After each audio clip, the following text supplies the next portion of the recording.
met you. I was a lost boy, was a lost boy. I was a lost boy when I met you. I was a lost boy, was a lost boy. I was a lost boy. Never know straight. I was a lost boy, was a lost boy. I was a lost boy when I met you. I was a lost boy, was a lost boy. I was a lost boy. Never know straight.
All right, chat. Very good evening. Welcome to the stream. I hope we're all doing well today. Welcome indeed. Alrighty, so sorry about the slight delay there in getting started up. I was just so earlier on this afternoon I was actually playing one of my other favorite games to play, Hunt Showdown. I was just playing that with a friend earlier on, and the round that we were playing it went on a little longer than expected, which put me a bit behind, but I wasn't too far behind. And then I started setting up for the stream and just stuff wasn't working. Like, for some reason my webcam driver wouldn't start. I have no idea why. I had to restart my computer and it worked fine. And then I was just putting the finishing touches actually to a new livery. Well, not a new livery, but a new registration of the Boeing 737 aircraft that we have in our fleet for Fuzzair. Some of you eagle-eyed viewers may have noticed it just there in the intro there. We've got it in the background here. Name of Fuzzliner. Registration suffix is Bravo Bravo. For this one as the second one of our Boeing 737 aircraft. So yeah, we're going to be flying today from London Stansted over to Menorca as requested by one of the viewers. One of our viewers, I forget who it was actually, but they messaged me on Facebook anyway requesting Menorca. So I've picked up the SimWing scenery for Menorca and looking forward to it. Never landed there before in the sim, and never not really looked at the scenery at all either. I do know it's a good scenery. I know some of SimWing's sceneries are very good. Obviously, we've got Munich and Ibiza by them, which are both very good. Yeah, I'm pretty confident it's going to be a very, very nice scenery. And the person who recommended it was very keen to point out that it was very good scenery as well. So over to Menorca initially, and then we're going to be flying from Menorca over to Ibiza. So a very, very short hop for the second trip. A destination also requested by one of you guys. So also looking forward to that. Ibiza, always a very, very nice approach. So yeah, looking forward to that indeed. I know Chris, our mod, I don't think he's here today, but he's actually on holiday in Thailand at the moment. So I was looking for some routings in Thailand. I was hoping to do Bangkok to Phuket, but yeah, I thought maybe for this stream, because it's an evening stream, it'd probably be better to do that, you know, maybe during the day. So I think I'm going to do that next, not Sunday coming, but the one after. And we'll do that during the day, I think, because we should hopefully get some controllers online, some of the controllers in Thailand. Obviously, they're like 8 hours ahead of us, so if we go on at this time, it's just going to be dead. So yeah, that might be a cool thing to try next Sunday, possibly Bangkok to Phuket. So yeah, that's a rough plan for next week. And Chris, if you're watching, that's what we're doing. I've not forgotten about you either.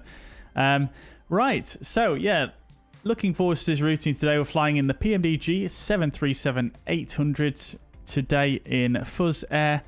And we are on New Sky, so looking forward to that. It is a free fly on New Sky. This isn't a scheduled route for Fuzzair, but nevertheless, that is that. So looking forward to it today. Who have we got in the chat? We've got Quizzy, welcome indeed. The commentator, Roy, welcome. Tropical Netherlands today, very nice, above 20 degrees. Very, very good. Yeah, I don't think it's quite reached those levels here in the UK yet. But it's definitely getting warmer, I will say. Let's have a look, shall we? 17 degrees here today, so getting there. But yeah, very good. MH Flies, welcome to the chat. Daz, welcome indeed. I hope you're doing well. Mike, welcome to the chat. I hope you enjoyed your free nuts and drinks for the slight delay there. Happy birthday to the Phoenix A320, says Daz. Indeed, indeed, indeed. I can't believe it's been a year already. Absolutely crazy. Yeah, absolutely mad. We've had a great year with the Phoenix, haven't we, chat? And yeah, really, really looking forward to V2, aren't we? Beluga on PC, welcome to the chat. Roy, this is just some music by The Midnight. Once again. On Spotify, but I'm sure you can find it anywhere, really. Swedish Sim Pilot, welcome to the chat. I hope you're doing well. Welcome indeed. Welcome indeed.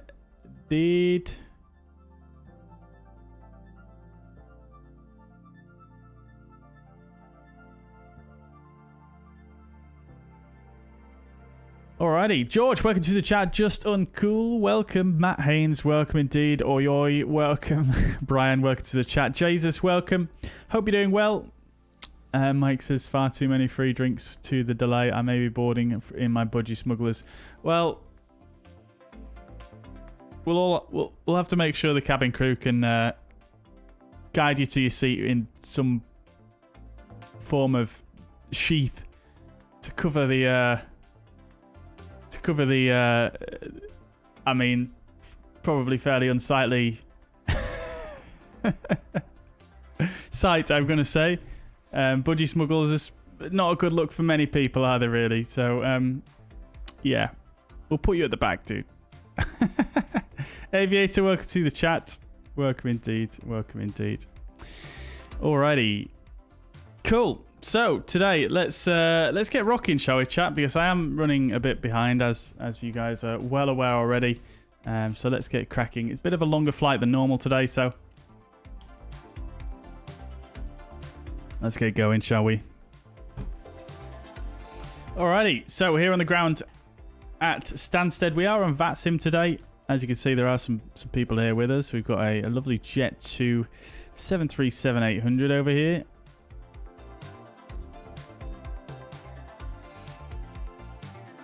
Lovely. Got the fuzzair. Anyone else with us? Doesn't look like it. Oh, we've got another Jet 2. Two more Jet 2s. Crikey. Alrighty. And yeah, so this is the new aircraft, chat. Basically exactly the same as the rest of them. Just with a slightly different reg.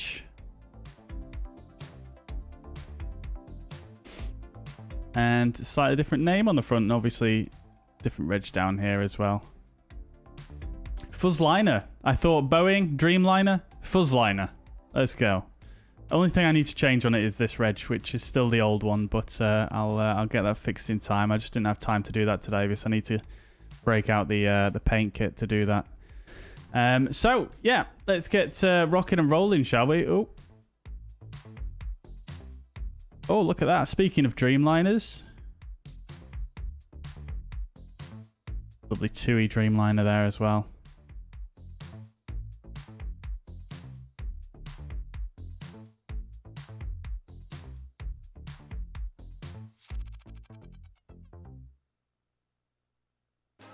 It's very hard to get a nice camera angle here at Stansted. Alright, let's go with that. It looks like there's loads of shimmering going on today for some reason. Has something changed in my settings? No? Very odd. Don't know if you guys can even see that on the stream, but nevertheless.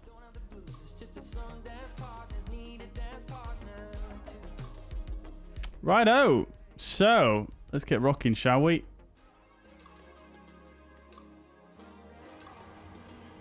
Oh, also, chat, I've been sent a new build of the JustFlight FS Traffic to give a test. I've not really had a chance to test it yet, but very exciting, actually. So there's 757s and 767s in it, which is super, super cool to see. So looking forward to that. Right, okay, so we've already had the pilot monitor on board, who's just done a little bit of setup here. So let's get rocking with things here, shall we? We'll get the refueler on the way, and the catering. So we're going to be departing EGSS there, and we're at gate 32. Okay, that's fine. Just go back to the index initially here, though. Nav database is actually out of date. I completely forgot to update it before the stream, unfortunately. But yeah, we'll just have to roll with it. I made sure to export my SimBrief flight plan using the same cycle as in this aircraft as well, so it shouldn't be a major deal. It's only 1 month out, so yeah, cool. So we'll go to the route page, and we're going to go to LEMH today, which is Mahon. Oh, the refuel is here already, crikey. No messing around here at Stansted. 8817 on the fuel.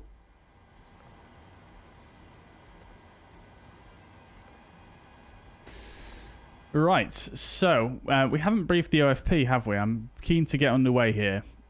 But let's run through it very quickly now while we wait for the flight plan to be inserted there. So, looking at this, we're going to be fuzzair 72 Foxtrot today. We're going from Stansted to Menorca in the new Bravo Bravo Reg aircraft, covering 890 miles, and the call sign Fuzzy 72 Foxtrot, expected off blocks in half an hour at 17:30, and expected on blocks at 8 minutes past 8.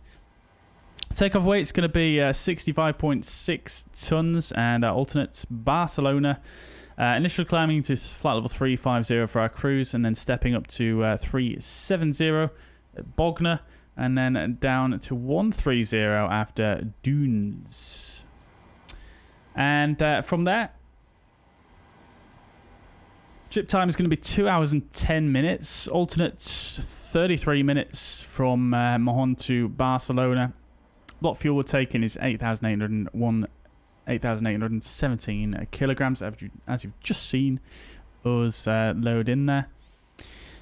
Expecting 04 here at Stansted on the Nugbo 1 Sierra departure, and our arrival into Mahon is going to be runway 01, expected on the Sargo 3 Bravo. In terms of loading, we've got 155 passengers today, so not fully loaded, but a decent load nevertheless. 2.3 tons of cargo. And coming further down, looking at the weather as well, we've got do have a segment in place over the Barcelona FIR UIR, and we can see we've got embedded thunderstorms forecasts. Cloud tops at flight level 340. Right.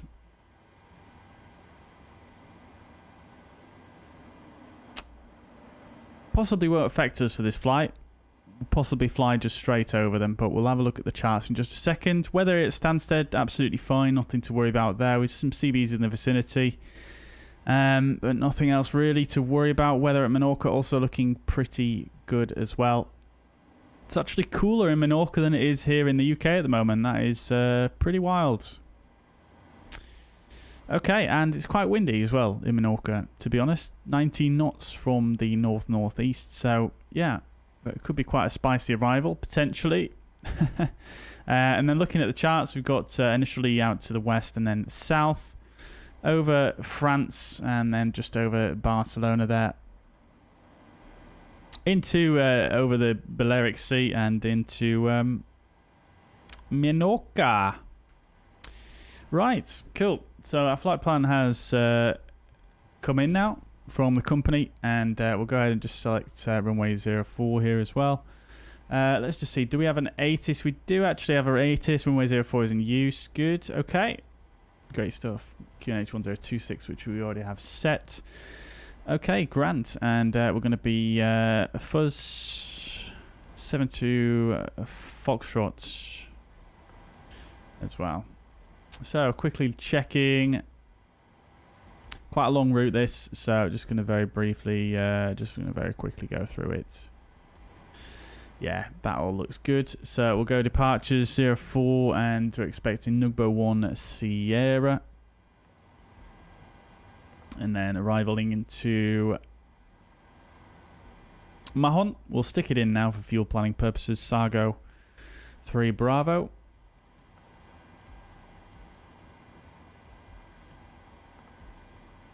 LS01. Good. All right, let's check that through. Make sure that all looks good.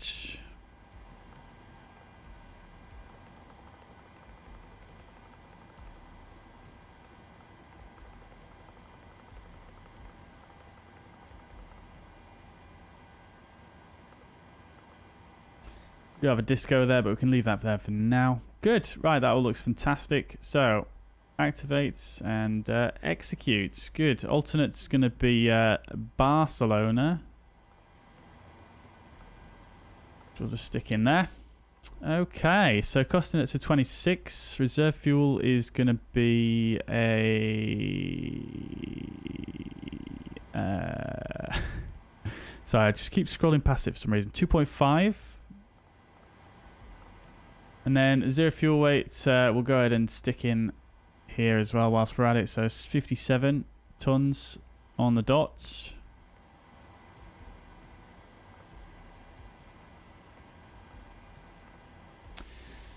Cruising altitude initially, flight level 350, and the wind at the top of climb is going to be 035 at 32.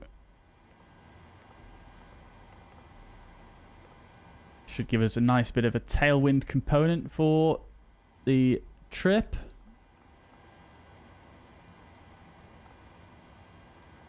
And the transition altitude here is 6,000 feet.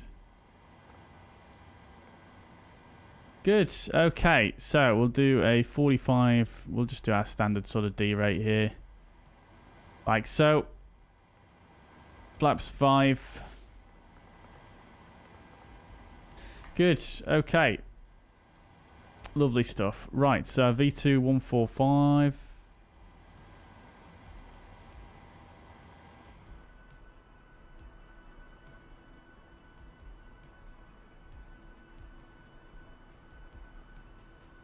Is that generic there? Crikey. Get out. Okay. Request the boarding, shall we?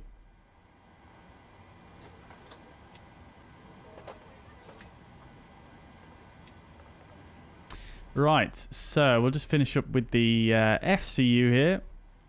Set LNAV. Initial heading 042. Then the Nugbo 1 Sierra. Need I said tune 1105. And the Barkway VOR, which is 11625.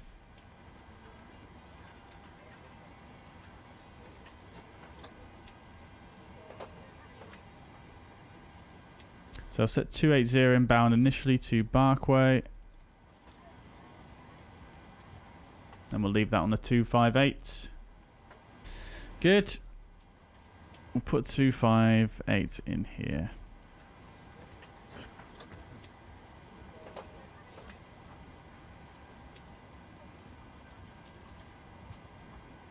And then we can go ahead and just tune 11625 on the standby. Good. Righto.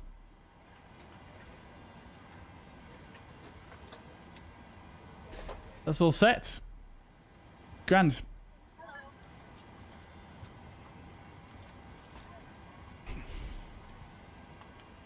Passengers on the way. Really pains me when I see GSX profiles and they leave these barriers in there.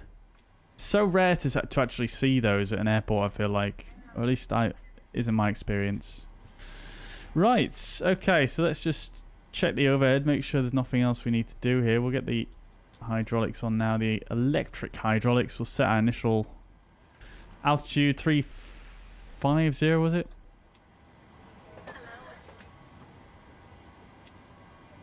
It is. And the altitude here at Stansted, 350 feet. We'll set. That's fine. Good. Alrighty. So it's let's see what the temperature's looking like. It's looking fairly warm in the back there. So I'm actually going to go ahead and start the APU, and we can get a bit of cool air circulating through the cabin.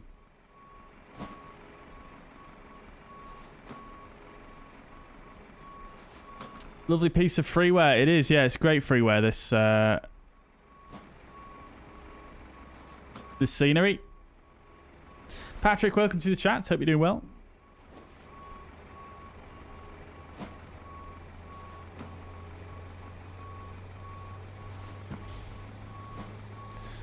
Quite sure why everything's shimmering today, chat.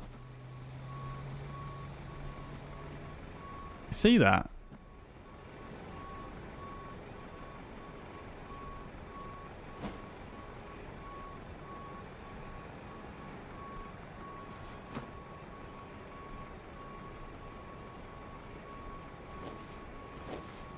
Fucking weird, man.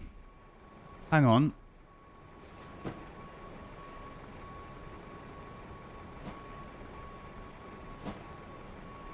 Whoa.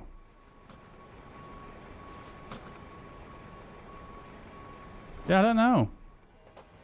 I mean, at least nothing's shimmering inside. It seems to only be in the drone camera view.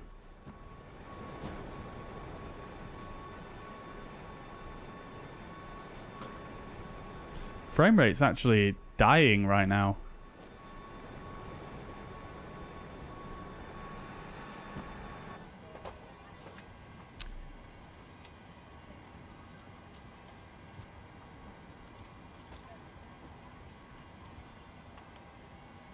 .4 in the PMDG, that's unheard of. Don't know why it's so low, man.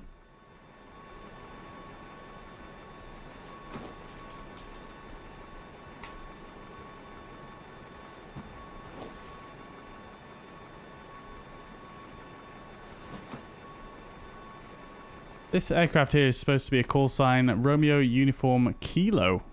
Not sure what that is. Maybe a virtual airline. Okay.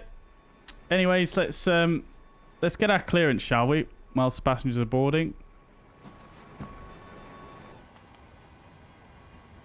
So ground 121725.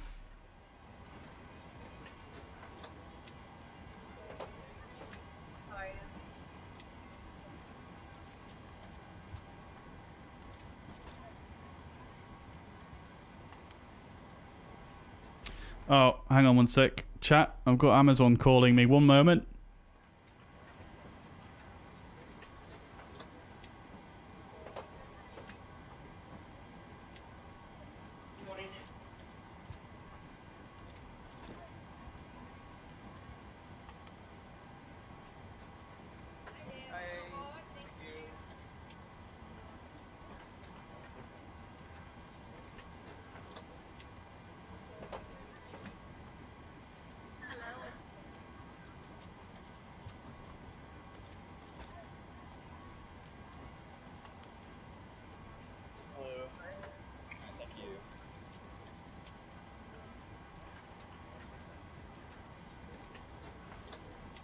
I'm back in a minute, chat. They need me to go down to my door and go get the parcel.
Alright.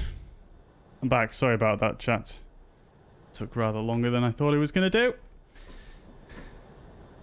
Alrighty.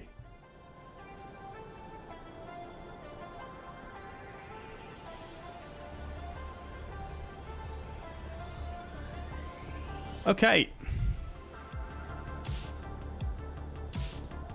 Okie dokes then.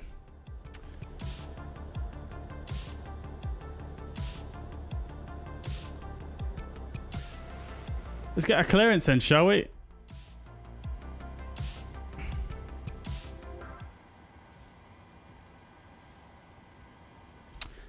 So 121725.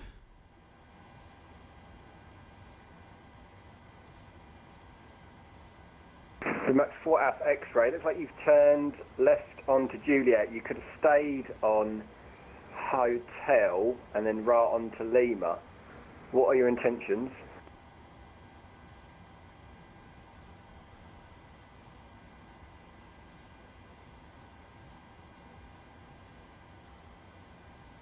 I can't hear this other pilot.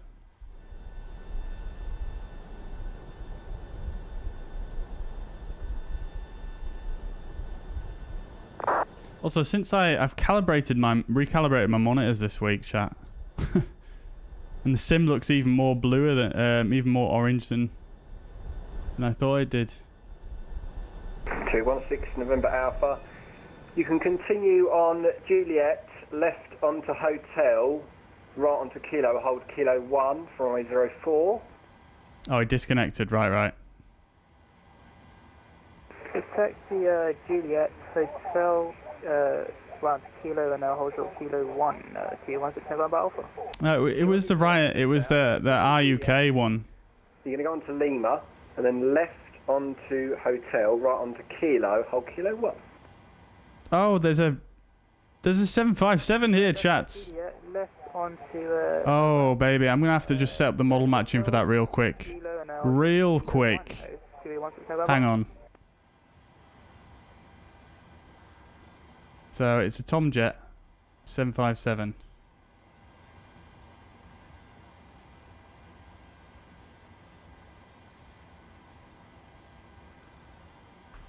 (752). Oh no, they've not got a livery for it. Fenix 86 Delta uniform request pushback is dial up.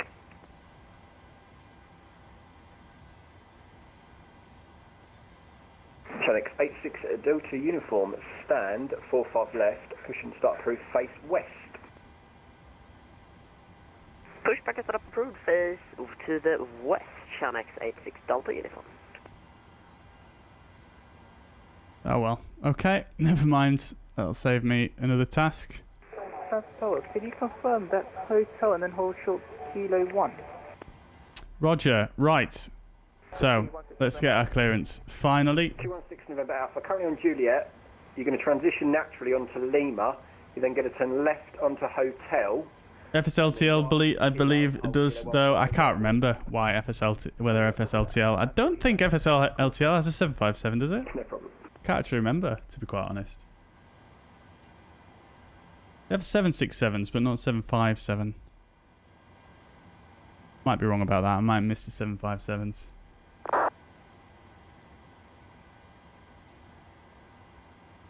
Daz finds the sim too blue. Oh, really? Crikey. I think by default it's far too orange. 32 Hotel, Boeing 737-800, stand 23. But yeah, I've got an Nvidia on as well. Menorca, please. Fenix 32 Hotel, that's grand hello there. Clear to Menorca via the Nubbo 10 departure, Squawk. Ollie says, when do you put the arrival in the 737? I mean... Clear to Menorca, when you put it in is... I suppose it's really up to you. There's no real hard and fast rules, I think. I mean, I tend to put it in on the ground for fuel planning, especially on a short leg, but on a longer leg, I might just leave it off and do it while I'm in the air. But it's... I don't think there's any hard and fast rule about when you need to put it in. Fenix 2 Whiskey Delta, stand 44, push and start approved. RUK is Ryanair UK. Yeah, possibly is actually. Yeah, possibly is. I didn't know they actually had a different ICAO code for Ryanair UK. Dave, welcome to the chat. Hope you're doing well. Welcome indeed. Welcome indeed. Soren, welcome to the chat.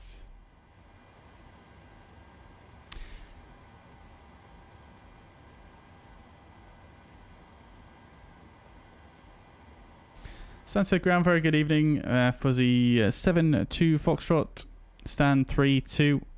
Type Boeing 738. Information Bravo QNH 1026. Request clearance to Menorca.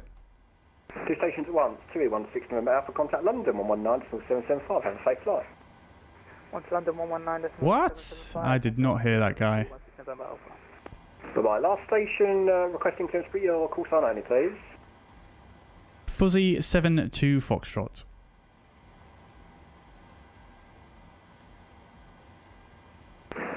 Confirm I have that as Fuzz 7-2 Foxtrot. Yeah, Foxtrot Uniform Zulu is the EKO code for the airline. It's the call sign's Fuzzy. It should be in the remarks. Fuzzy 7-2 Foxtrot. Roger. Clear to Menorca via the number 1 Sierra departure. Squawk 7412. Cleared to Menorca's number 1 Sierra 7 Squawk 7412 Fuzzy 7-2 Foxtrot. Fuzzy 7-2 Foxtrot, correct. Information Bravo QNH 1026. Right, good stuff, chat. So 7412. Lovely stuff. Okay, so 1026 is set, and Bravo we have, so no problems there. Okay, good. And do we have any other controllers online? That is a question in the area. So we have London TMA and London Control on. Okay, so we'll probably get past to London TMA before we go to London Control. So 119.775. Stansted ground, Sierra Romeo Alpha Whiskey, request startup. Good. Okay. And the passenger's probably getting really warm because we forgot to turn the APU bleed on whilst Amazon came. Right, so pre-flight checklist. Oxygen is tested, 100% nav transfer and display switches normal and auto. We do actually have fuel in the sensor tanks today. Not used to that, but let's get them on. Window heat is on. Pressurization mode selector is in auto. Flight instruments. Thank you, set for whiskey. Heading 042. Altimeter is 350 feet, 1026. And the engine start levers are in cutoff. Pre-flight checklist complete. Before start checklist, down to the line.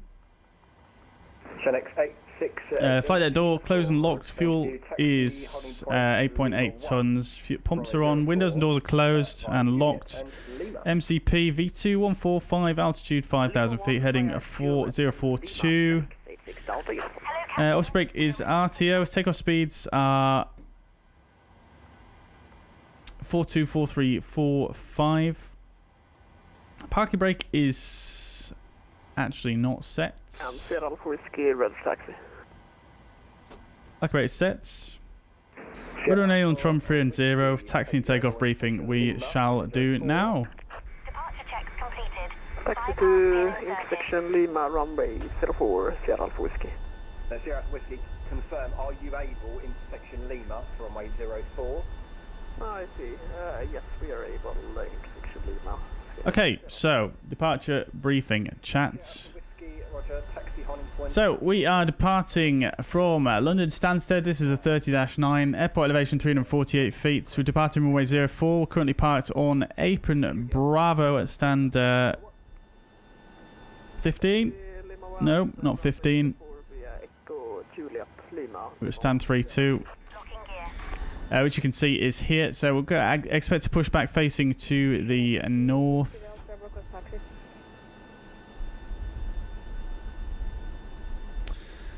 And then we'll probably get taxi Bravo, hotel, and then we'll probably follow hotel down to the holding point for runway 04. taxi, Charlie, hold short. And I've heard him asking for Lima, whether any aircraft can take Lima, and I would say we probably can take Lima in this particular instance, so we'll take that if we get offered it. And then we're going to be departing Nugbo 1 Sierra for runway 04, transition altitude 6,000 feet. And when instructed, contact Stansted directors not online or London control. Callsign sig designate, current altitude, etc. I'm just going to write down Nugbo. Hold shortly, Bravo, run the Right. Cruising levels will be issued by London control. So the departure itself is going to take us out initially straight ahead 2 miles from the LOC DME India Sierra Echo Delta. We're then going to take a left turn to intercept the 280 course inbound to the Barkway VOR. And at 7 miles, we want to be on that course.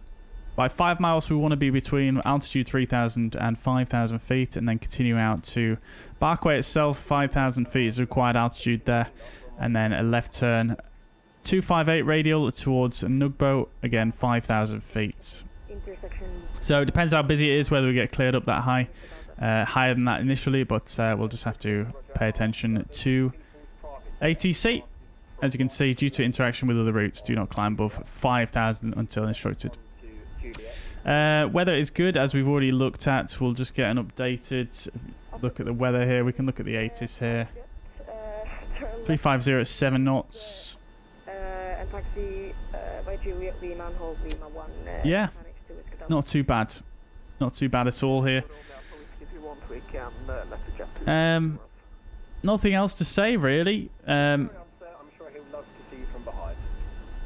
Let's just check we've got the correct sensitivities in. I've got New Sky started. Yeah, going on man for whiskey. Sure. I would also like to see it, but I can't remember what I went for in the Boeing last time using this joystick. Was it 35? Subject 559, radio check. Might have been 35. Comjet 559, readability 5, how about me? Subject 559, readability 5 also, welcome aboard.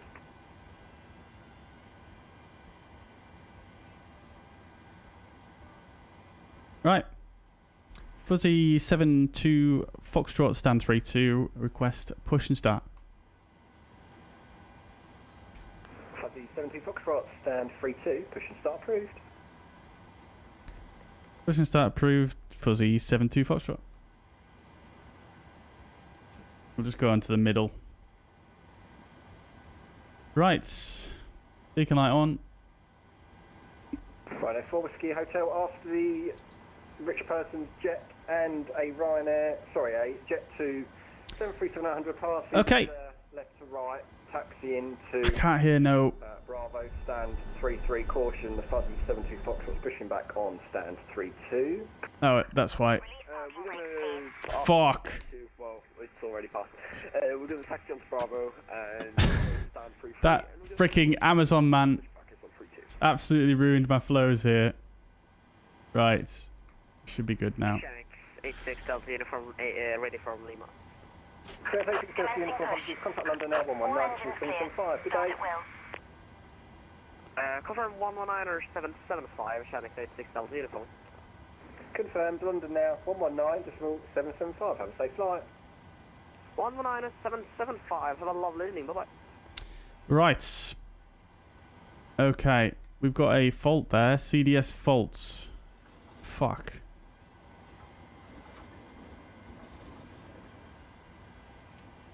Start the engines anyway. Engine started to ground on the right engine.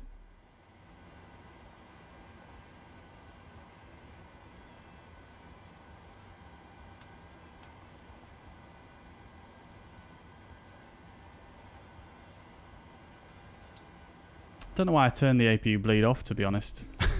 It was the packs I should have turned. I forgot to turn the packs on full stop, didn't I? Oh my god, what a nugget today, man. It's not even funny.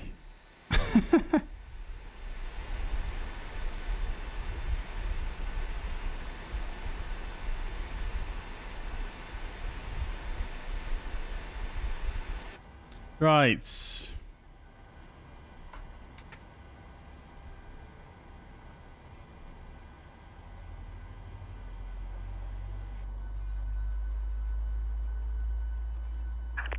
set parking brakes. Cockpit to ground. We have Parking brakes set. start. You can disconnect.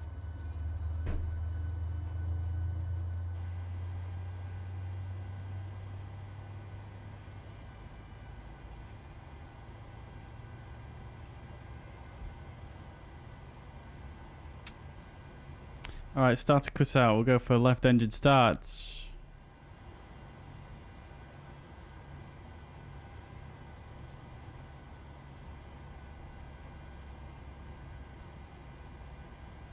Unlocking gear.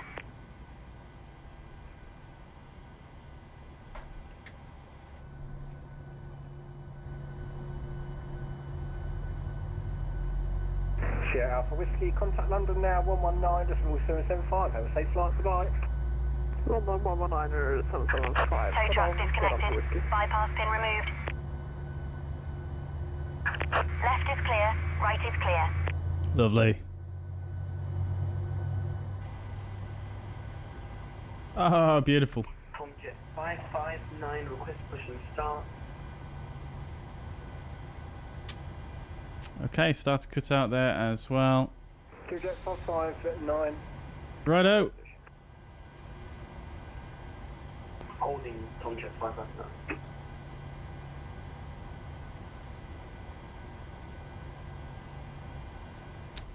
Okie dokes, everything is pretty much ready to rock and roll. We just need to put the packs on, get you guys cooled down in the back. Don't forget about the gens again. And the APU off. Whiskey Delta, contact London now, 119.775. Right. Have a safe flight. I didn't do before start below the line. I forgot that for whatever reason, because of the GPU probably. Anyways, before taxi generators are on, anti-ice not required, APU is off, engines out, switch is continuous. Recall is checked. Engine start levers idle. Flight controls.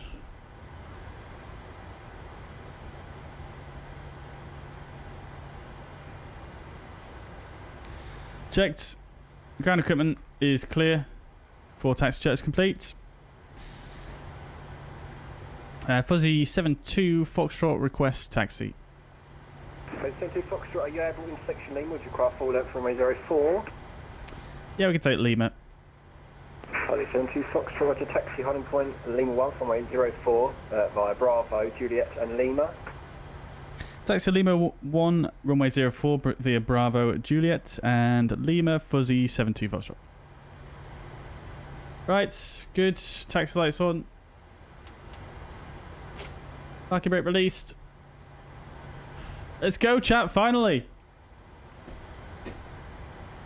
That's not actually too long of a setup for us, really, is it, chat? But it's just the... fuzzy aircraft that clears from behind.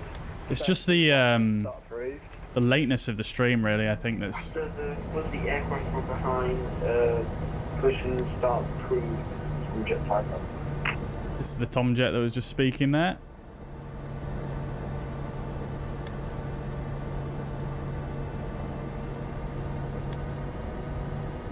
More free drinks, please.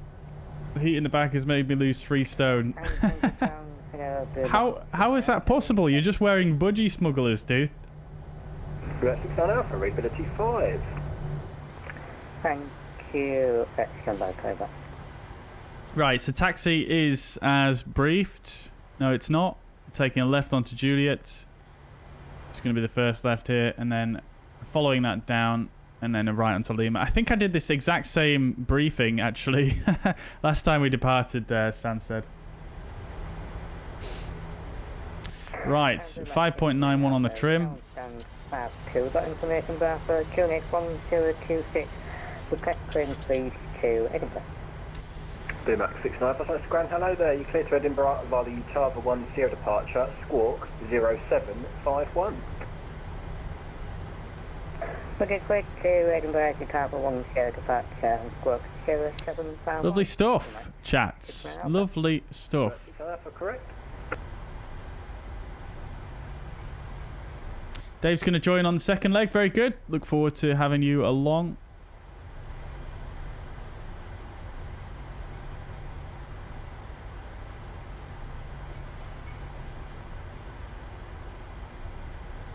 Adam, welcome to the chats. Hope you're doing well. Nice flight might join. More than welcome to Adam. More than welcome. We definitely won't judge your landing this time.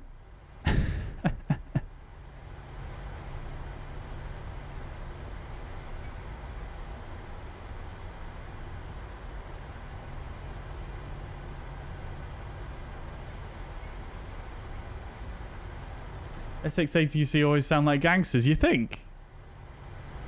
Fenix 32 hotel request push and start.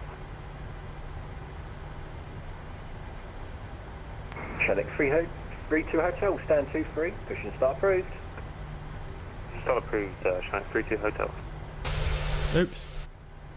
Do I have any plans to expand the long-haul fuzzair fleets? Aerosoft A330, 78X. Yeah. Yep. I mean, definitely going to get the 330.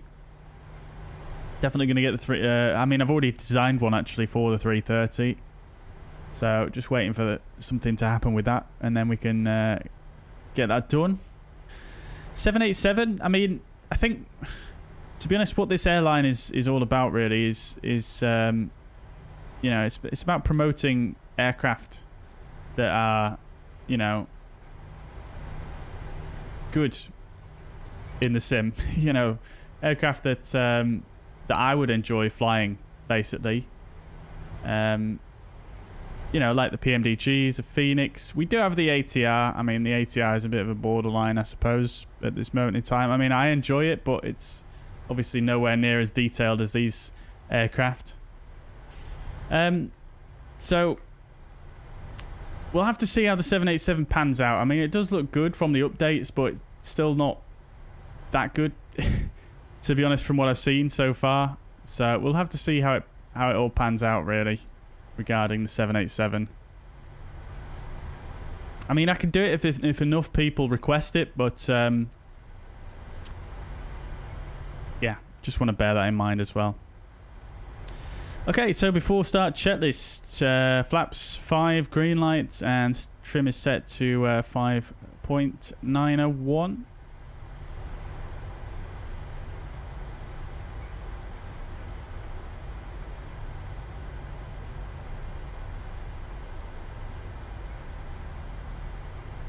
Yankee.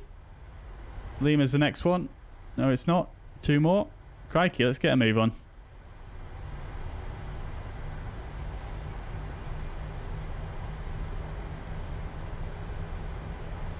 Give me that. Oops. Bloody quick spots. There we go. Lovely.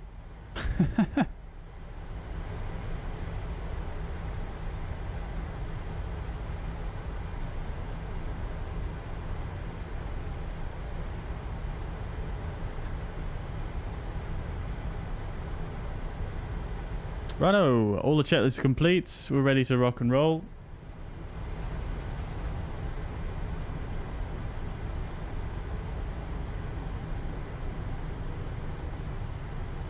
November.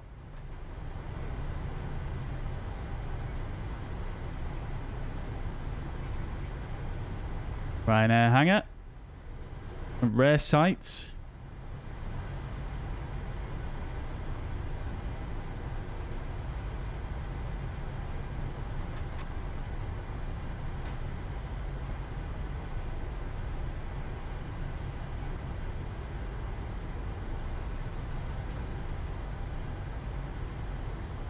November.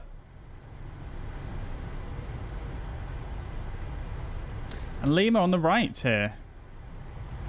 Fenix 32 hotel ready for taxi, and we can take Lima for runway 04. Check 32 hotel, thanks. Taxi outing point, Lingua from runway 04 via Bravo, Juliet and Lima. Taxi outing point Lima 1 from runway 04 via Bravo, Juliet and Lima, Fenix 32. There's a bit of a lump in the taxiway here.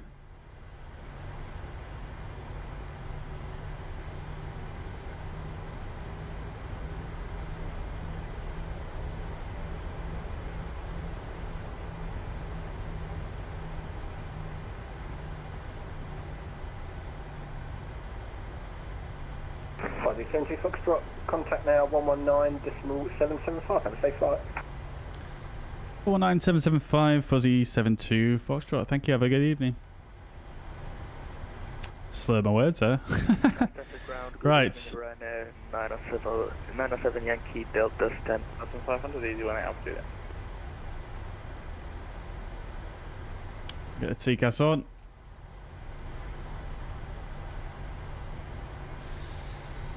London, very good evening. Fuzzy 72 Foxtrot. We're at Lima 1, runway 04 at Stansted. Fuzzy 72 Foxtrot, London Control, good afternoon. Runway 04, clear takeoff, wind 36 degrees, 6 knots. 04, clear for takeoff. Fuzzy 72 Foxtrot. Alright, lights are set.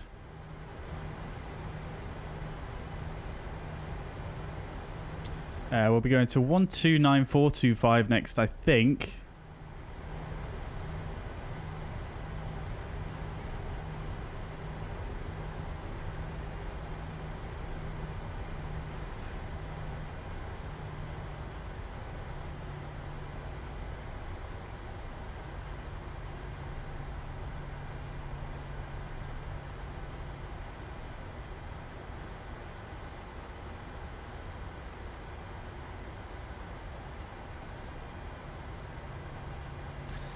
Alright then, chat. Let's rock this joint. First ogres. Wait. Auto throttle, nearly forgot it.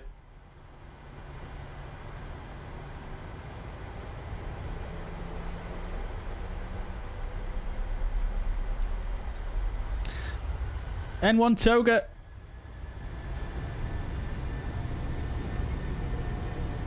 Thrust set. Renegade speedbird 10-5, impact level 180. Speedbird 875, London Control, descent, flight to level 140.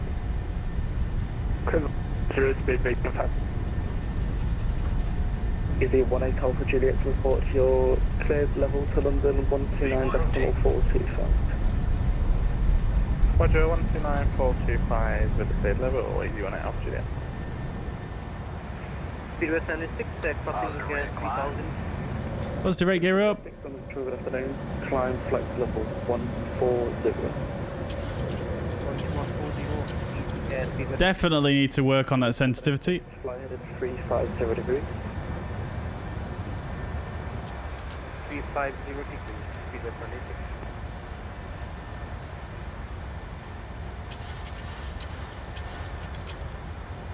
God damn it.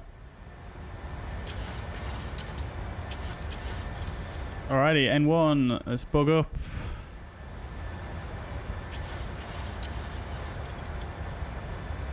Flaps 1. Fuzzy 72 Foxtrot, report your passenger altitude, climb flight level 160. Passing altitude 2,300 feet, climb flight level 160, Fuzzy 72 Foxtrot. And flaps up.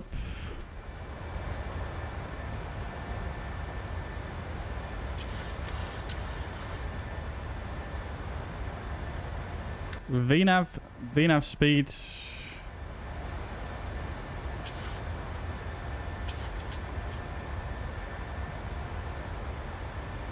Fuzzy 72 Foxtrot, fly heading 235.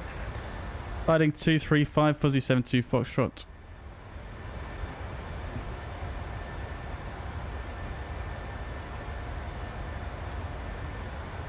London Control KLM 421.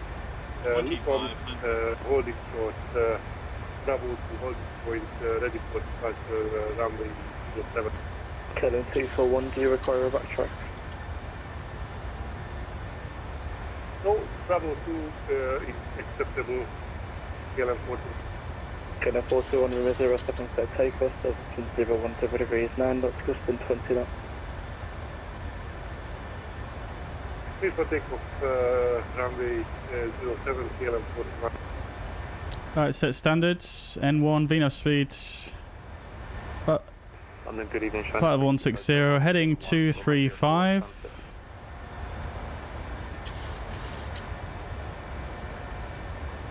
Connect 32, Hotel Foxtrot, Control, good afternoon. 04, clear takeoff, Stansted 010 degrees at 6 knots. Clear takeoff runway 04, Chinook 32 Hotel.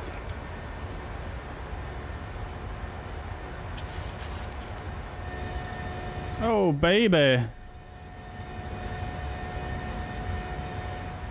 Beautiful.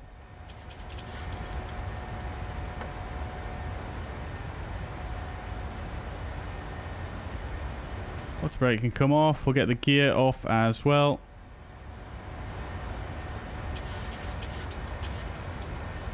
Alright, after takeoff, engine bleeds are on, packs are auto, landing gear up enough, flaps up, no lights. Watch your passing, sorry, watch your head into London control 127.1. 127.1, speed analytics. For the 72 Foxtrot, contact London control 129.425. 129425, fuzzy 72 Foxtrot. 2875. As expected. EV2470, clear of traffic, redirect Holly. Clear traffic with Holly, easy 2470. Alright, command B. Alpha Juliet, redirect to Midhurst, Mike India Delta. Direct Midhurst, easy on altitude. London, very good evening. Fuzzy 72 Foxtrot, passing flight level 902, flight level 160, heading 235. Fuzzy 72 Foxtrot, London, hello, climb flight level 210, direct to Vapid. Climb 210, direct Vapid, Fuzzy 72 Foxtrot. FedEx 15 requesting pushback. FedEx 15, push and start approved. Push and start approved, 15. Alright, LNAV 210. Lamborn level 120. 2875, thanks. Leave. Flight level 100. 265. Civil number 265, Pacific 85. Emirates 120, descend towards altitude 3. All looking good. 1026. Descend 3000 feet, QNH 1026 for Emirates 120. And are you cargo or are you a passenger flight? Was that for Emirates 120? Lovely, a bit of the tailwind here. Cargo flight, if you are, I could give you 09 right, that's all. Passenger flight. Straight 09 left.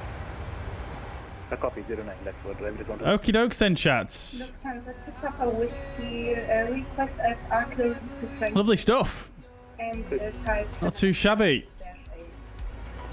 Volanta 2 Bad Whiskey, thank you. I've just sent clear. We didn't even have to fly the SID though, straight onto a heading. Okay, thank you. Emirates 120. Regs, welcome to the chat. Yes, I do. Cargo Broom, welcome to the chat. Just popping in for about 5 minutes. It's going. Excuse me. It's going well. Yeah, going good. Thank you. Yeah, bit of a messy start, but yeah, all going good. 2470, contact Gatwick Director 126.825.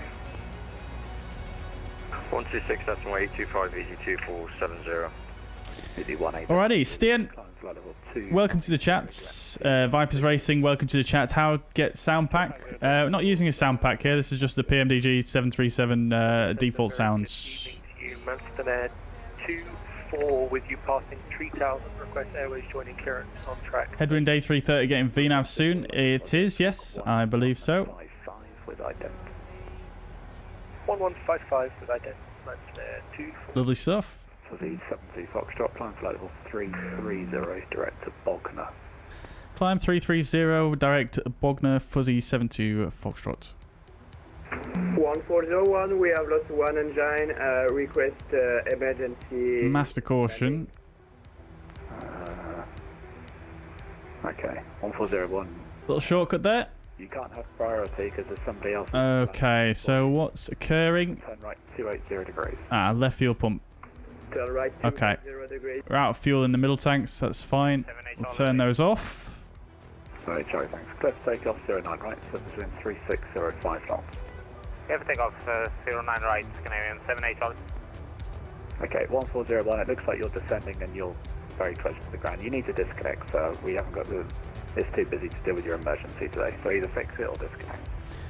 Alrighty, chats. You are identified. Climb now, flight level 13. Not a bad departure, not the greatest departure. I think so many different... I mean, we got into a heading very quickly. Just as I was starting to clean the aircraft up, and it was just quite a lot to do while manually flying. I should have put it into autopilot earlier there, to be fair. But I just wanted to hand fly it and see how it felt to hand fly on this sensitivity. But yeah, I think we definitely need to up our sensitivity a bit, because it was quite hard to rotate it there. Flight 70, speed 8, fast. Control, good evening, Speedbird 733 with you, stand 519 at Heathrow, requesting IFR clearance to Zurich. Thank you, Regs. We worked it out. Speedbird 875 heading 260 degrees. Alrighty, chat. So after takeoff check, this is complete, and we are more or less just chilling, really. Nothing too much to do now for a little while. UPS 300, hello, climb flight level. Let's see what the ATC situation's looking like. So no ATC over over France or Spain at the moment. That's very unfortunate. Then to begin, UPS 30 heavy. Climb 330. 330, UPS heavy. Emirates 120, turn left heading 190 degrees. Left heading 190 for Emirates 120. And citation 804 Quebec, off to Unicom 1228, see ya. 1228, thanks very happy today, sir. Grant? Thank you. Ryanair 8 Tango Echo. We can expect more climb clearance fairly, well, at some point soon. Oh, look at London down there. Flight level 80.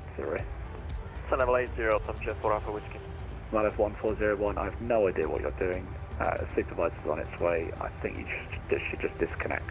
All you're doing is flying circles on the final over Gatwick, so just disconnect. Emirates 120. Did anyone pick up London City? The new Orbex London City? I'm just going on my flight plan, no problem. Right, okay.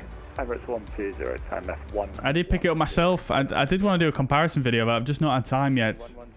But in a nutshell, it is a bit better than the UK 2001, but not in all areas, actually, I would say. I think the detailing on the UK 2000 is as good, if not better. But the Orbex one, still very good, and the ground markings and stuff are much better. So that's probably the one I'll be going with, just because you guys know I'm a big proponent for good ground markings. So that's my 30-second review. But nevertheless, level 200 and direct back to Channel 32 Hotel. Nevertheless, the UK 2001 is definitely no slouch. It's obviously got the animated train there. Like I say, the detailing is better. There's some interiors. But other than that, they're pretty much neck and neck apart from the ground textures, to be quite honest. They're pretty good. One of the major things, though, the Orbex one has is the sort of landmarks in the area as well, which are very, very nice to see, because the UK 2001 is lacking, really. The Orbex one has obviously got quite a few different ancillary buildings to the airport, including the stadium, which I can't remember which one it is. Stadium and some apartments, I believe it is, and the Lyle and Tate and Lyle factory and all that stuff, which is yeah, very good as well. Brussels 131.1, that's 24. See you later. Thank you. Singapore 7395 London, hello, cleared to Amsterdam via Detzling 1 Juliet departure, squawk. Alright, lovely stuff, chat. Lovely stuff indeed. Good afternoon, AF29 ready for departing and pushback, please. Okay, you just stepped on somebody else, so stand by, please. Singapore 7395, your entire transmission was blocked there, just try again. Okay, we're clear.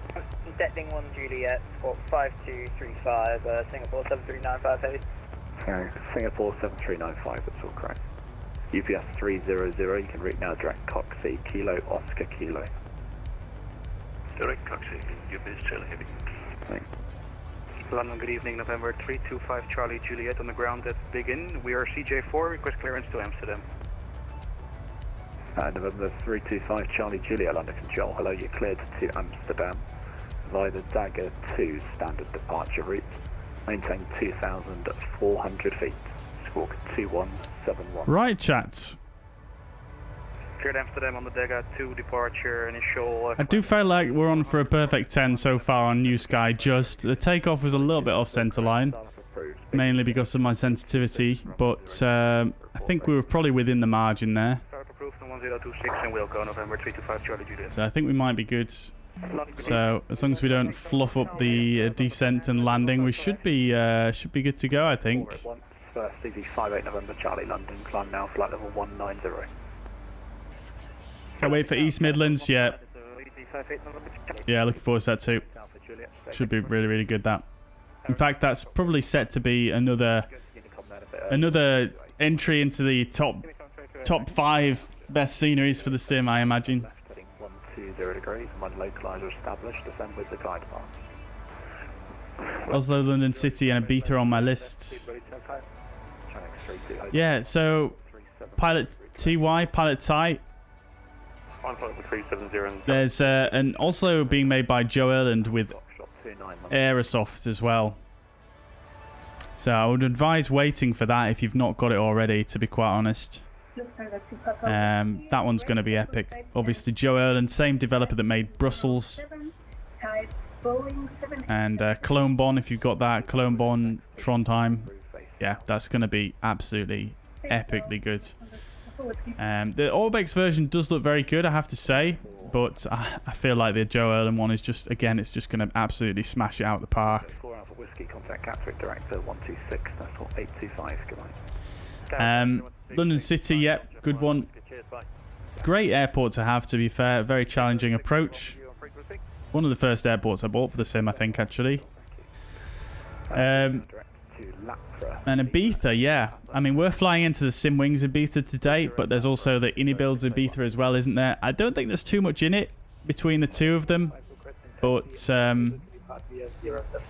would imagine the Inibuilds probably just edges it, but they're both good sceneries, I think. I've not seen the Inibuilds one too much myself, but just based on their previous work, I would say it probably edges it over the Simwings version.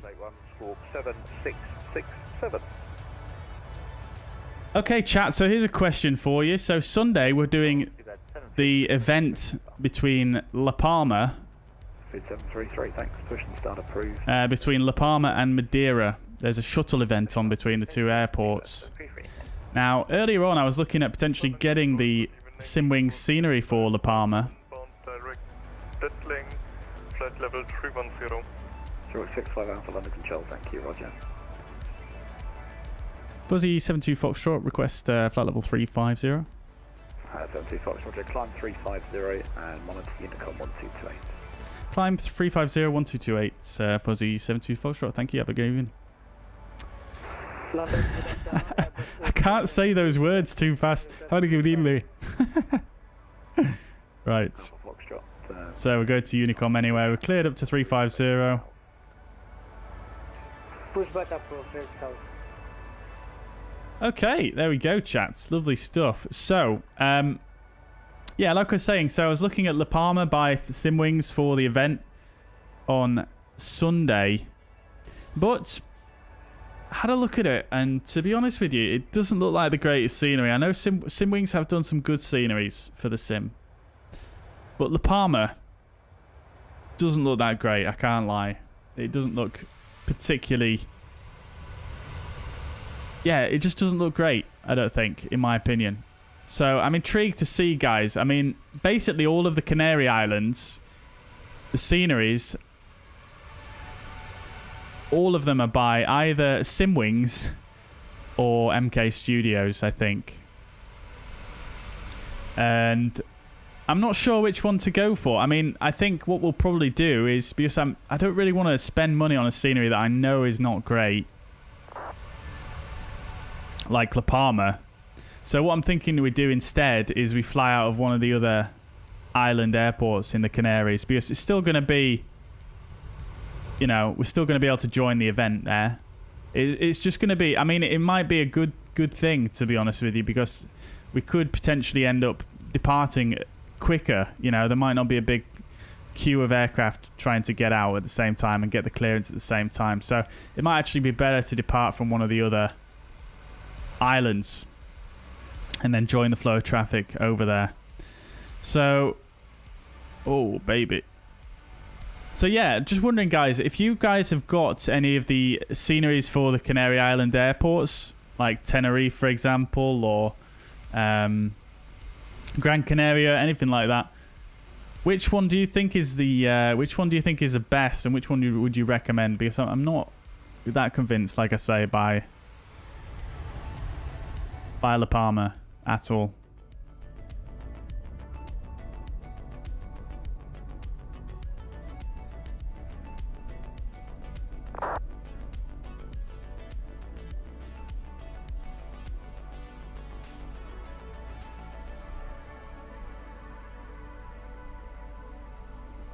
What's happened to the windows?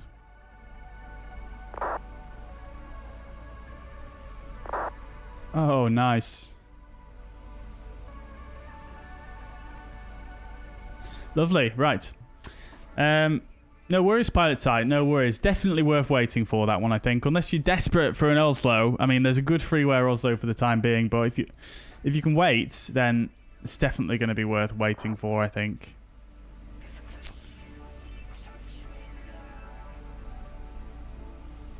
Belfast and Brussels are top, yeah. Yeah, they are fantastic sceneries.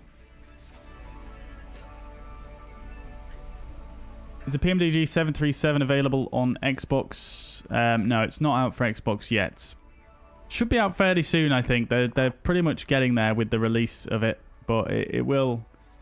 Yeah, I don't know about May 25th. I don't think they've set any dates, but I think yeah, they're seeing some good movement with it, so hopefully it'll come out relatively soon.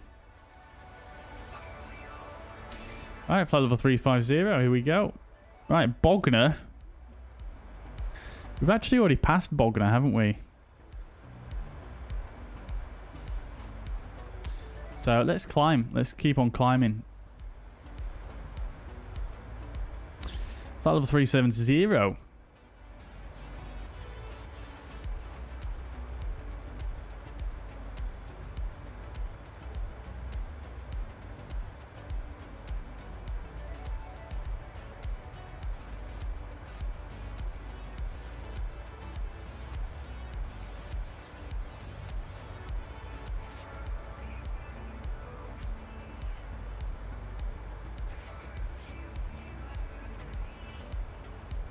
Tempted to give us a big ass direct here, chat. I'm tempted. We could go direct Dermo, which is right on the edge of the right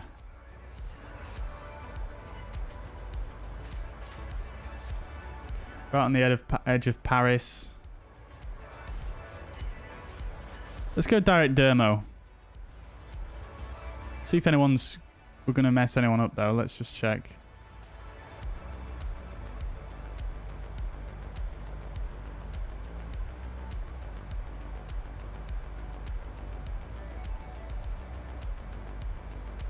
I think we're going to be okay.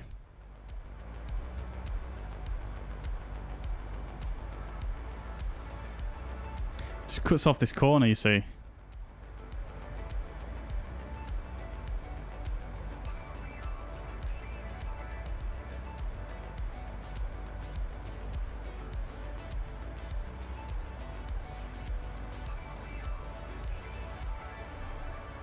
And we get a little bit more tailwind as well.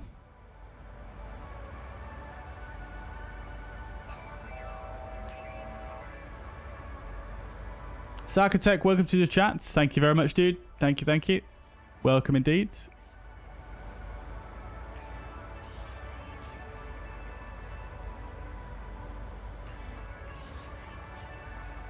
I think I need to chill Nightbot out a bit, don't I, with the fuzzair hype. It just seems to be it pops up so often, doesn't it?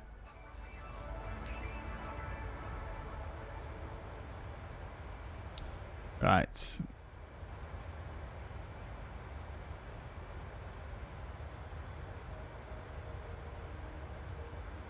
Right, there we go. Chill out, Nightbot. Chill out, buddy. Cool. Okay, so no more ATC on at the moment. We do have, well, there's Palmer approach on, but that's not going to be helpful to us. Obviously, we're going to Menorca. There's quite a few inbound flights to Menorca at the moment, actually. 6. Oh, the commentator's with us as well. I didn't even notice. And Jonathan. Amazing, guys. Amazing. I did not realize you guys were flying along. Love to see it. Wait, Jonathan, as in Jonathan, is that just uncool in the chats? You're in a 757. Lovely. Might be a different Jonathan now, I don't know.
We're going to do the first fuzzair flight. We wanted to fly the 737. Fair enough, dude. We have 2 737s in fuzzair, though, dude.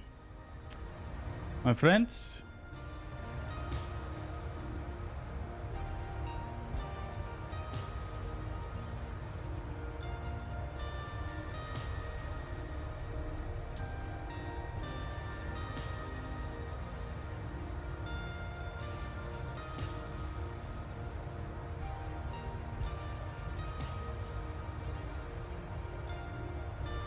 Yeah, we have. We've got 2. I mean, granted, one of them was literally only added just before the stream, but Menorca, Stansted to Menorca is not a scheduled flight, so it shouldn't. You should just be able to choose any aircraft, regardless of where it's located in the world. So you should have been able to pick it still.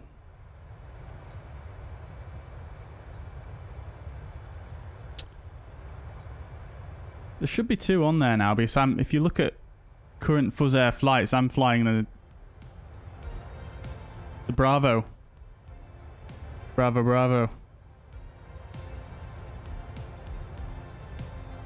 Yeah, they're both on there. It's just it's right at the bottom of the list, basically.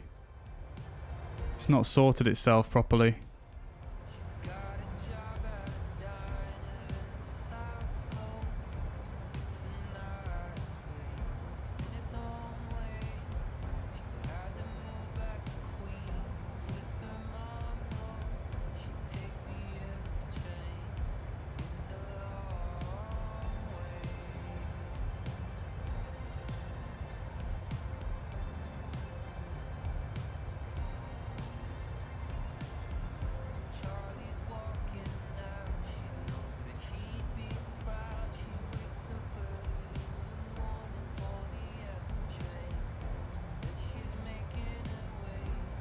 No, the commentator. So how it works is, if it's a scheduled flight, then yeah, it's more realistic. So only one person can fly the flight, you know, fly a certain airframe at a time with the scheduled flights. But when it's free flights, like a non-scheduled flight like this one is, then yeah, anyone can fly. You know, multiple people can fly the same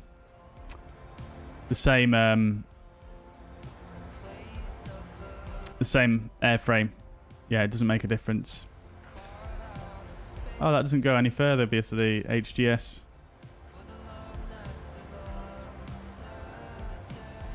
Wounded.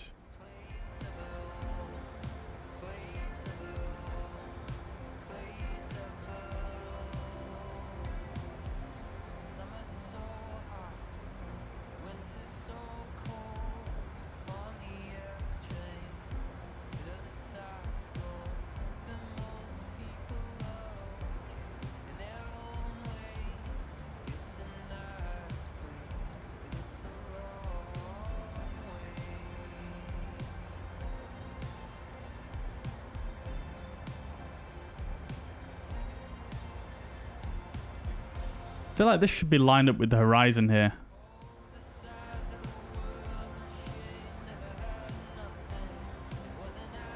That's not right, surely.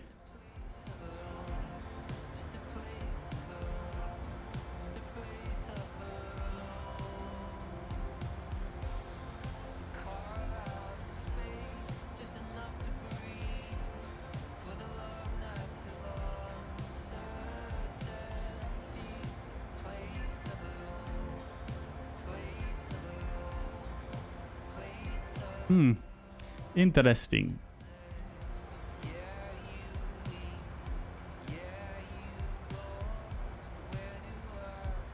Interesting. I might try land with the heads-up guidance system today, actually. Hardly ever do it.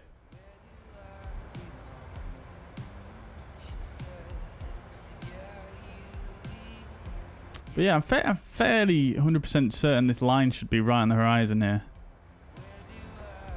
Maybe I'm wrong, I don't know. I don't use the heads-up display enough, I don't think.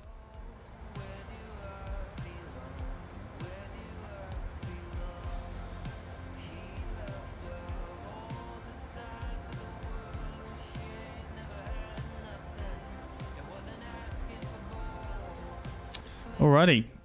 I am absolutely roasting in this room, so I'm going to have to go and open the door behind me. Bear with me.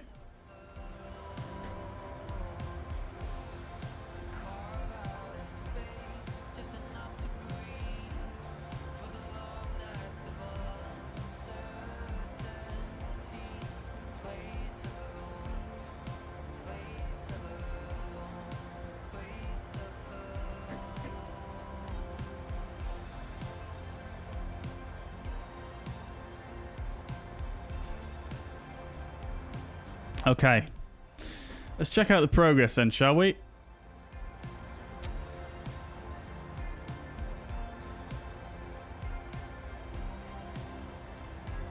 So ETA 1941 Zulu, so in about an hour and 30 minutes, 25 minutes, sorry. Oh, traffic, what the frig.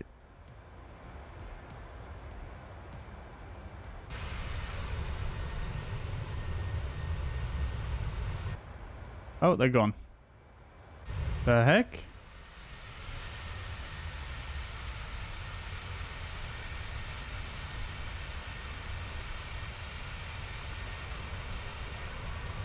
The hell?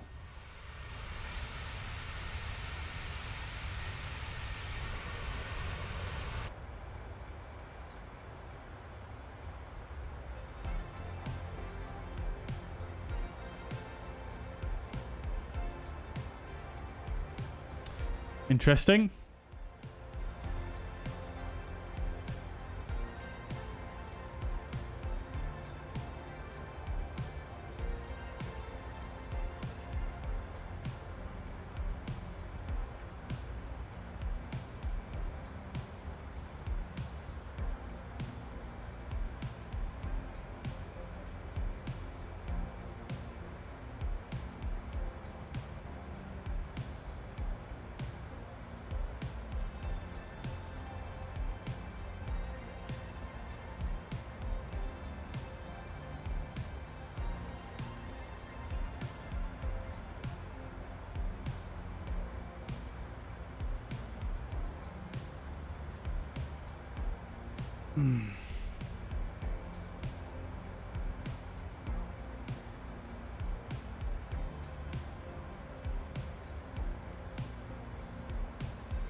very rare we do a flight this long, really, isn't it, chat? It's far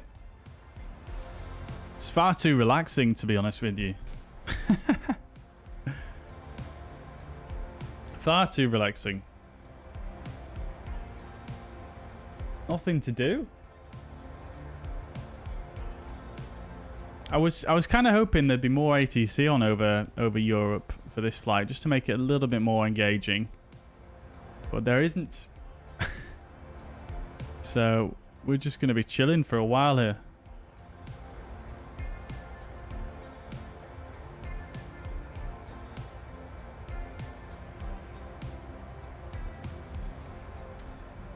It is, yeah. It's definitely longer than a lot of flights we usually do. I mean, this is the reason why I do a lot of short flights on the stream, because it's, you know, what tends to happen is people tune in.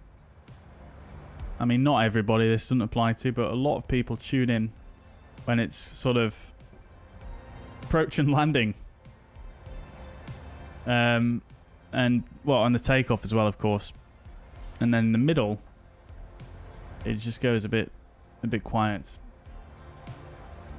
So, yeah, I try and balance shortish flight out with, I mean, I know obviously I do very, very short flights sometimes, but I try and balance it out so that we get like a nice balance of, you know, being able to catch up with the chat in cruise, but also, you know, not fall behind all the preparation of the aircraft and stuff like that.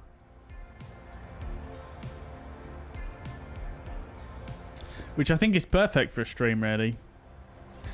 I honestly think this length of flight is a little bit too long for a stream for most occasions, but it was requested, and I wanted to, you know, do some destinations that you guys wanted to see.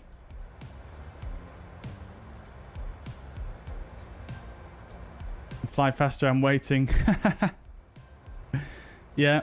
Well, unfortunately, we can't do any time acceleration because if we're a new sky, it will call us a cheater and give us maximum docking points, unfortunately.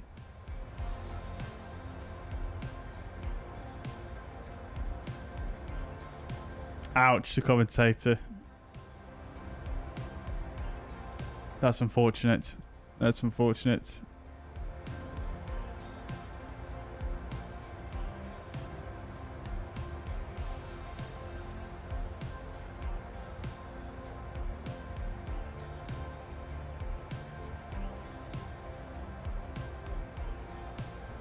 Interesting that it turned around though on its own. Surely it should have just continued going straight. Oh, actually no, because maybe if you had it set up for a 2-7 approach. Yeah, I guess. Yeah. Good job you disconnected from VATSIM. Yeah, definitely. Yeah, smart move, definitely.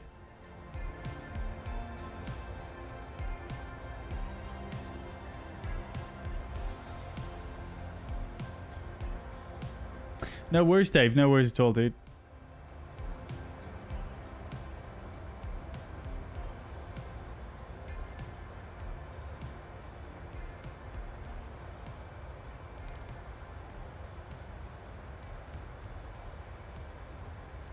Ooh, excuse me, yawning. Been a long week, chat. A very long week.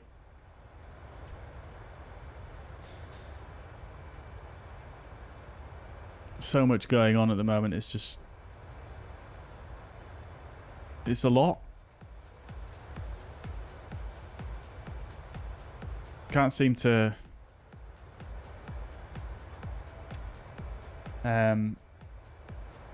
yeah, I don't know, just can't seem to relax at the moment. It's so difficult. Always feel like there's something coming.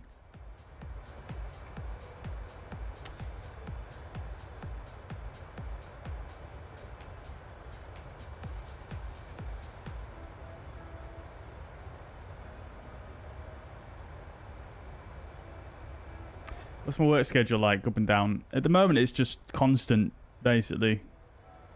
If I'm not out at the house shooting on a location, I'm at home either editing, doing other main, admin tasks, and then obviously planning the stream, doing any of the bits around the stream that I want to do as well, managing all that, doing the social media posts. So there's just always something to do, always, which is not bad. I'm not complaining. It's good to be busy. But I think I need to just take like a week where I'm just like, boom, I'm not doing fuck all this week. It's just, yeah, constant.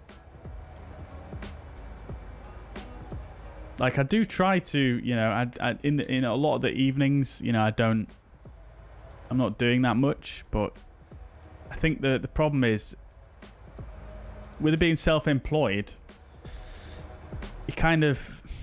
it's hard to kind of make yourself, feel relaxed, if you know what I mean, when you've got so much on, because it kind of feels like you should still be doing something, if you know what I mean. Like you should be doing this and that, even though, it's the evening or whatever.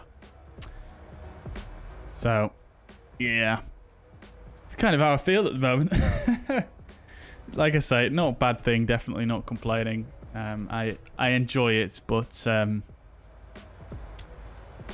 it takes its toll, I suppose.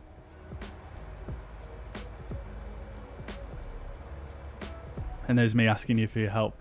I like helping you guys. I do. I absolutely don't mind it at all. In fact, I quite enjoy it because it gives me a little bit of a break from other stuff. So yeah, I don't mind it at all, actually. Because to be honest with you, stuff like that, a lot of the things that people ask me to help them out with, for me, it's quite easy to deal with and work out, and it feels like a bit of a productivity boost almost, because it's like just a little easy task, I suppose. Whereas some of the projects I'm working on at the moment, they're so long and drawn out. It feels like you're not making any progress. What does Mrs. Fuzzy do while you're streaming for hours? A lot of the times I tend to... most nights she doesn't get home till about 7 anyway. She isn't actually... I don't think she's home yet. I haven't heard her come in. But,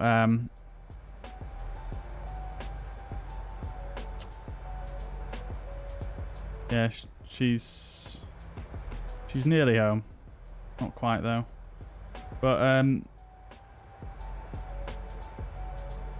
yeah, most days she doesn't get home until 7 anyway. So what I tend to do is I tend to try and start the stream, 4 or 5-ish, so that I'm sort of getting close to wrapping it up when she gets home. So that's generally how I try and do it. But if not, if she's at home for whatever reason, she'll, spend time with her friends or just watch TV or something like that. Play with the cats, tidy up.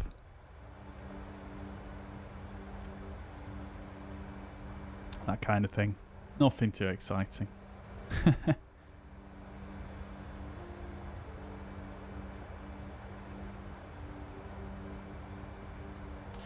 Conte says, speaking to a guy who has a similar job to me, but as a contractor, so self-employed, he said it makes you a bit more reluctant to take days off, etc. Yeah.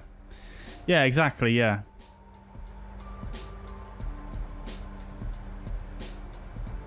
Yeah, it does, because it kind of feels like, I don't know, it's difficult. Like, a lot of bank holidays, I'll do work on them. Just because it just feels weird to have a weekday where I'm not working, but, like, everybody else has it off, so... Like, if I want to email anyone or call anyone, then a lot of business I can't because they're all off. So really, I should just start taking them off. And then, yeah, taking a holiday is, I don't have any allowance, etc. and whatnot. So it's just a case of, I suppose, at the moment, it would be finding time. But yeah, I suppose it's also allowing yourself to have that time off and break away from work, even if you've got stuff that's due and stuff that needs to be done. You know, sometimes they just need to wait because everybody needs to take some time off. But yeah, always pros and cons, definitely. I mean, you know, I wouldn't, to be honest, you know, I couldn't go back to being employed now, I don't think, unless the only I've said this, I think the only thing I would take as a job of being employed right now is something in the aviation industry, like either a pilot's job or a ATC job. But they're going to require a lot of training, so that's probably unlikely. But yeah, going to any other employed job, I think I would. It would be such a hard change from being self-employed, because although self-employed, you know, you do have that element of stress related to having time off and breaking off and having that work-life balance type thing. Although you have that, being self-employed is, you know, ultimately a lot more flexible. So if you do need to, you know, end work early one day and do something else, or, you know, you just want to have a bit of a lie-in or whatever, you can get away with that a lot more on being self-employed, because, you know, you make the rules basically. So yeah, there's definitely some big pros and cons in both directions for sure. They're not the only ones, definitely, but yeah.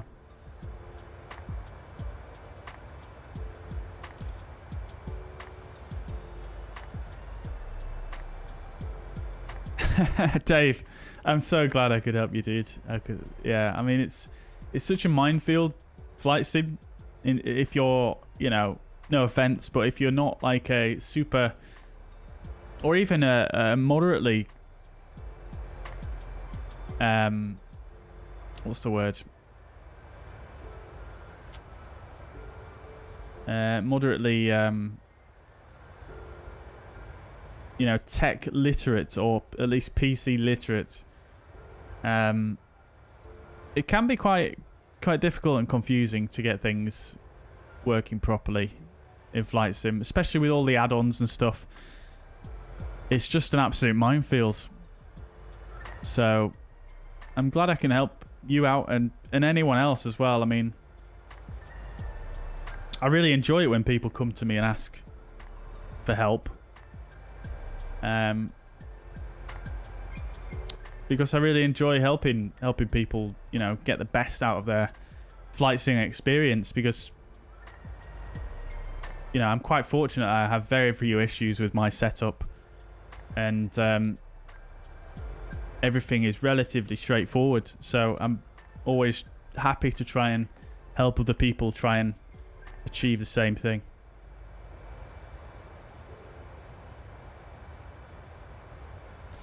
It's getting much better. It's all about learning what's coming next. Yeah, definitely, Dave. Yeah. Which is very hard to do sometimes, but yeah, definitely.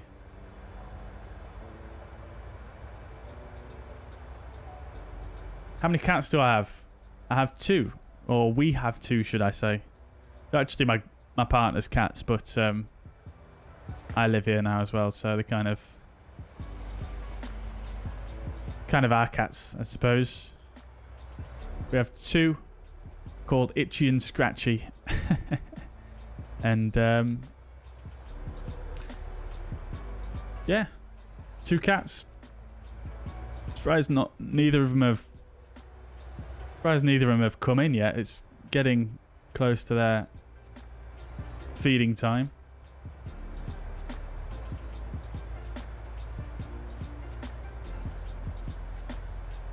Oh, Dave, your response was about VATSIM. I get it now. I mean, I suppose what you said could apply to self-employment as well, I guess.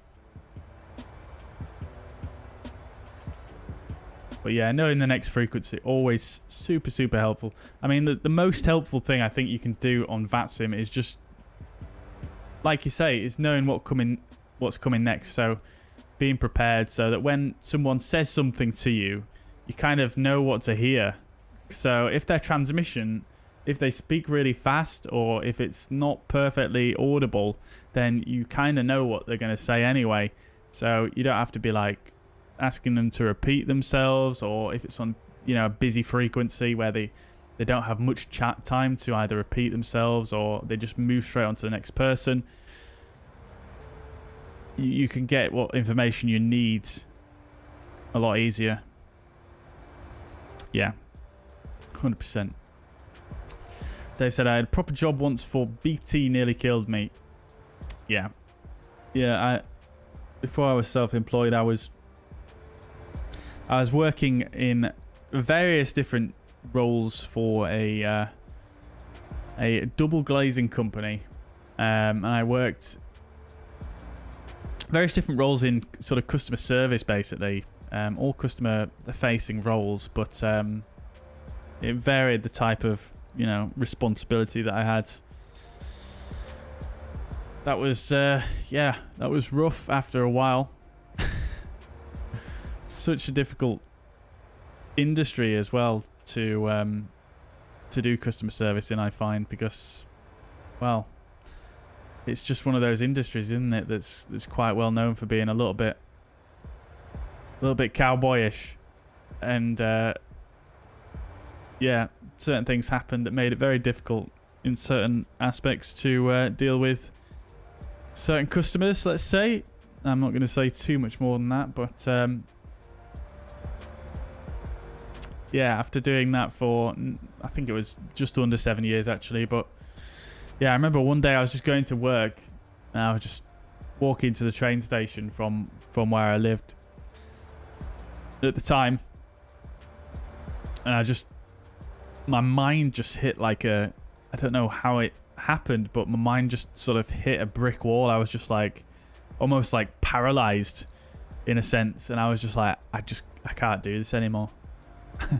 I'm done. And I think that same day I started writing up my notice letter. I didn't just quit immediately, but I wrote them I gave them a notice, as you should do, and yeah, I think I gave it in either the next day or later on that week. And then here I am, 7 years later, even.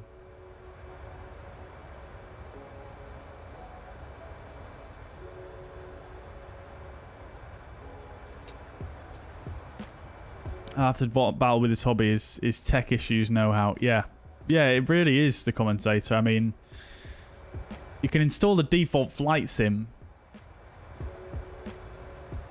and probably have a fairly straightforward time, but if you wanted to add anything, which, let's face it, you know, the best content in flight sim, majority is third party. So as soon as you start fiddling around with that, it starts to become very complicated very quickly.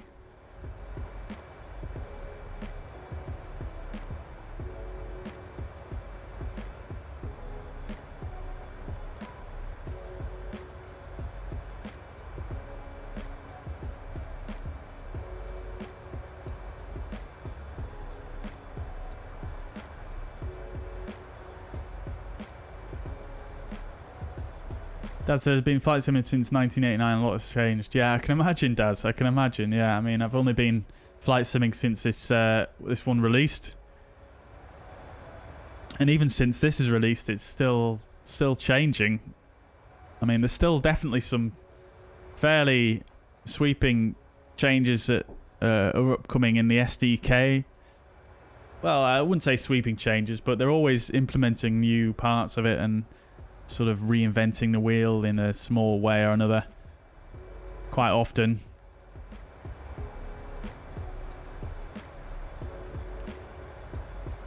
So yeah, I mean, I suppose that's just the day and age that we're in with computer software, entertainment software. It's just you know, ever evolving these days, isn't it?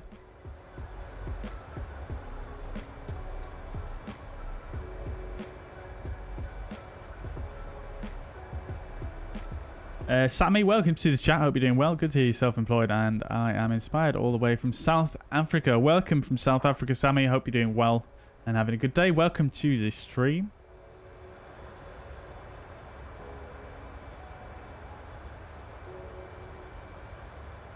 Good that you acted on it. Nothing worse than staying in a position like that for a long time. Yeah, commentator. Yeah, that's it. I mean, you know, it paid the bills, but it wasn't. I mean, that's really all it did for me. I mean, I worked with some pretty nice people, but yeah, it was just paying the bills at the end of the day. It wasn't really fulfilling in a huge way, or really any way. So yeah, I'm surprised I stayed there as long as I did, to be honest. It's a bit of a weird one, really, because I first started there actually when I was 18, or when I just turned 18, went to university, went there for a year. And I was there for a year, like I say. It went fine. And I eventually decided towards the end of that year, I decided to defer the rest of my degree course for a year. So I thought I'll have a year off the degree and then come back and continue. And so I went into this job, this customer service role, double glazed company. I started getting into other things during that year. You know, I was still young. So I started DJing. And that started to go really well, actually. So I eventually didn't end up going back to university. So I ended up basically just staying in this job to kind of support my slowly progressing DJ career, which ultimately I stopped doing in the end. And then it wasn't too long after I stopped doing that I sort of started to decide this wasn't for me, and I needed to try and think of something that was more fulfilling than this. So yeah,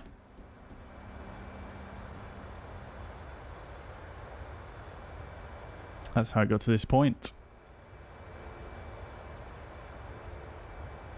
Dave says mine was at 12:25. I chucked my laptop out the window and resigned. Fair play, Dave. Fair play. I mean, yeah, that doesn't sound like a fun position at all, and quite the way to leave, definitely. Face Cloud, welcome back. Hope you're doing well. Welcome. Alrighty, chats. Let's see how we're doing on the progress. I can see the top of descent on the ND. That's positive. So, still 1943. So, we've got just over an hour of flight left. Half an hour until top of descent.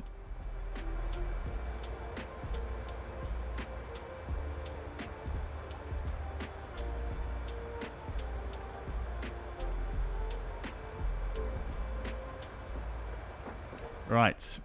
I think what I'll do is I'll book my next flight on New Sky as well now. And we're going to try and do a super quick turnaround. And get en route to Ibiza. Hopefully we should have a pretty good passenger load going from Ibiza to... sorry, the other way around. Going from Menorca to Ibiza. I was looking on the New Sky map. They've got quite a strong demand going west from Menorca. So, yeah.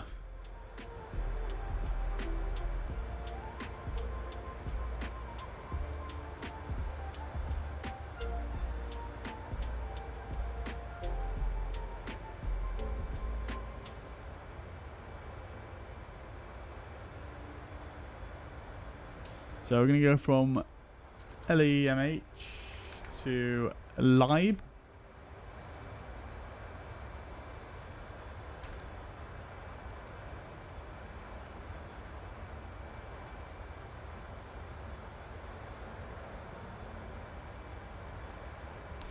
Booked in. 158 passengers, crikey. Still not that many, actually. I was expecting more than that. That's unfortunate.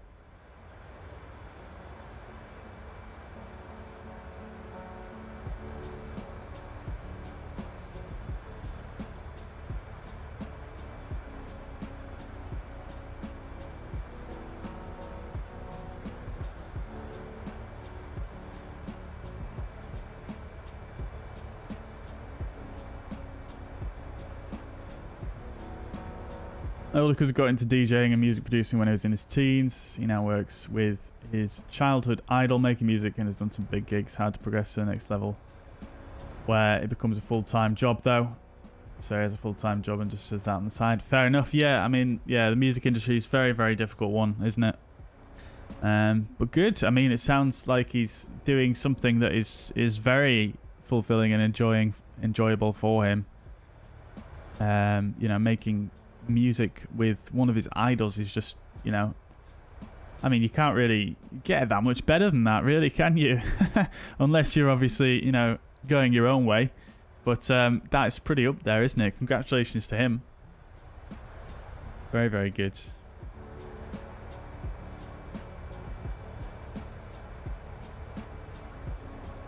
DJ Fuzzy. Yeah, I just used my real name. I just use my normal name for my DJ name. Nothing exciting.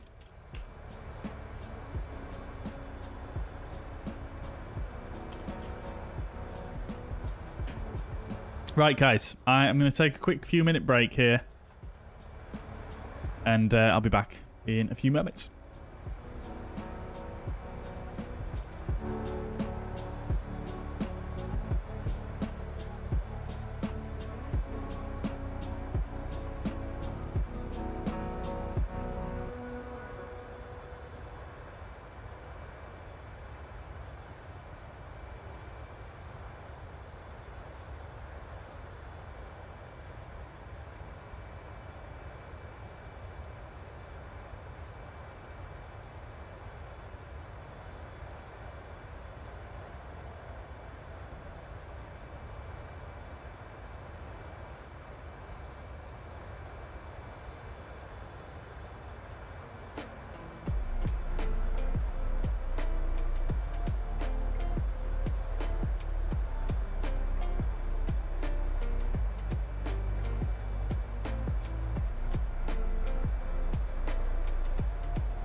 That was an A380 that just went past there, crikey.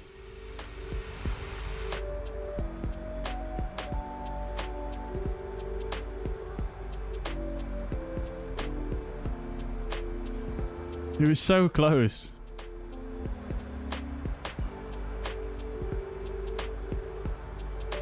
I don't know if we got a TCAS alert though, because we weren't in the cockpit.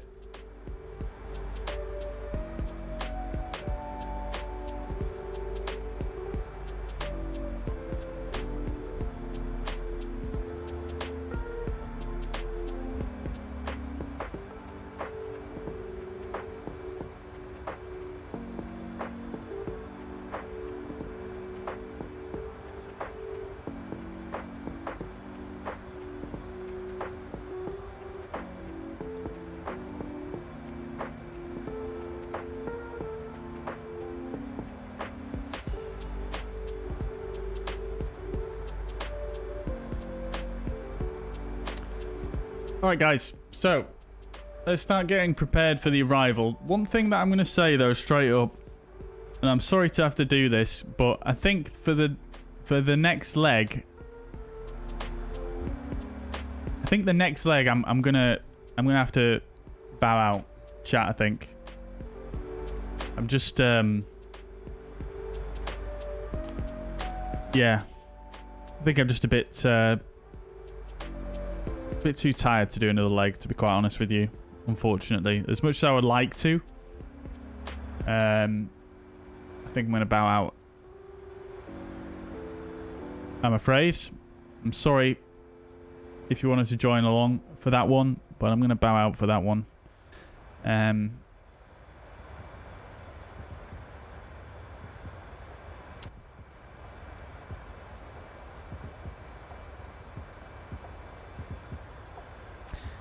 So we'll do the arrival into Menorca, and then that's going to be the last. Well, that's going to be the end, basically.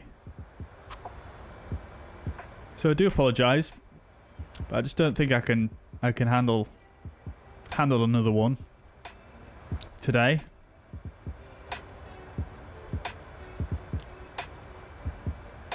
It's at least on stream anyway, but yeah. So let's get prepared for the arrival anyway. We don't have any ATC online at Menorca, so we'll just plan it based on the current weather. So we'll go.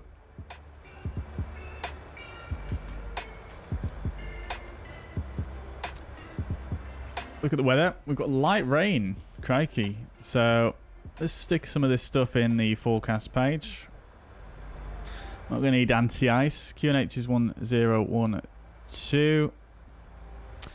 ISO deviation is actually none. It's 15 degrees. I don't know if you can put 0 in. There we go. You can. Anti-ice is not going to be required. We'll request the descent winds as well. So we'll plan for... oh, we'll use our planned runway, which is 01.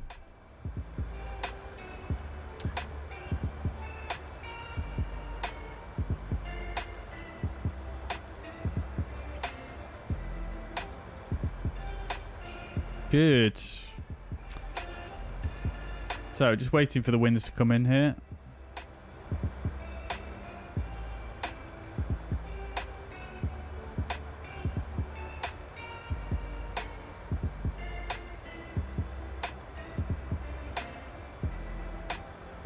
Hello?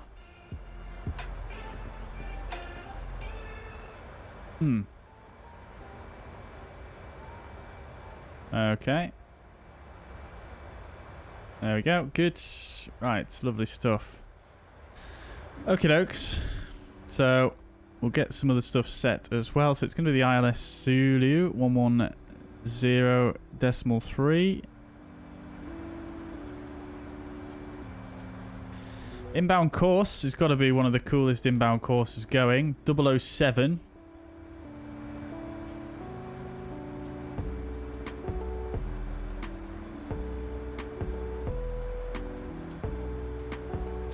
.007. Captain Ray, welcome to the chat. Hope you do well. Welcome indeed. Okay. Arrival, we've planned for the Sargo 3 Bravo. Sargo 3 Bravo. Let's do 001. Good. Okay. So then, chat, let's have a look at the charts, shall we? We'll do a briefing. So transition altitude is 6,000, so we'll take the transition level as 7,000, flight level 70. So we're arriving into Menorca, Spain. This is the 10-2 charts. Transition level, like we say, we're going to take as 70. Airport elevation is 302 feet, and we're going to be flying the Sargo 3 Bravo for runway 01. So we're going to come in at Sargo above flight level 100, required at Sargo. Then we're going to fly the 164 inbound course to the Menorca VOR to the 15-mile point, and then we're going to take a right turn and we're going to fly a 13-mile DME arc, following that round to Tetis, and then following the arc still round to Balayo, which is the initial approach fix. We'll take a left turn to the initial fix for the ILS here, which is at 10 miles from the Menorca VOR.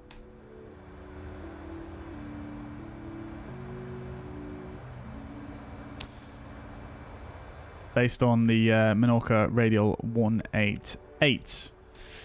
Okay, good.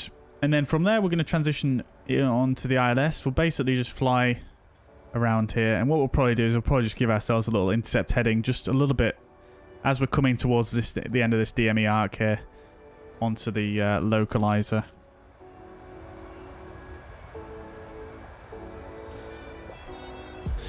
Right, and then we're going to fly the ILS Zulu. Runway 01. This is the 11-1 charts. Localizer is India Mike Hotel 1103, which we've already tuned, and the final approach course is 007, which we've already tuned. Final approach fix, 1600 feet, 3.9 IMH, and the runway elevation slightly lower down than the airport itself, 278 feet. MSA 2,500 feet all around.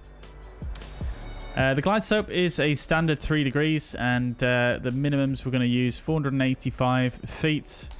We do have pappies to both sides of the runway. So like I say, we are going to come in on an intercept heading and then fly straight down the ILS. We're not going to do any of this holding procedure, anything like that. And if we need to go around, it's climb on runway heading to 2,000 feet, then turn right direct to VOR, climbing to 2,500 feet and hold. Once arriving, we'll come in at 01. We'll roll out, probably exit either Foxtrot here or even Echo potentially. And we'll just taxi our discretion via Echo or Juliet to the main apron. We will pick a stand though, because we do have the beautiful Aerosoft VDGS system here. So it'd be quite cool to put that to use. I imagine probably one of these stands will use it. So we'll go for stand 11.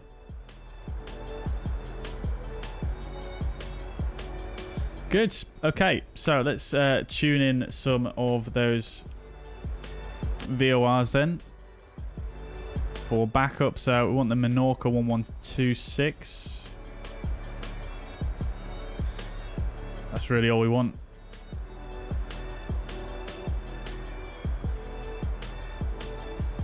Okay, good. So that's all set.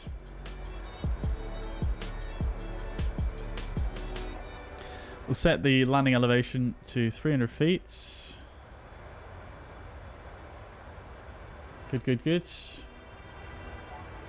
And then auto brake, we'll use auto brake 3. VAP speeds. What shall we go for, chat? It's not too windy. It's quite calm. Let's just go flaps 40.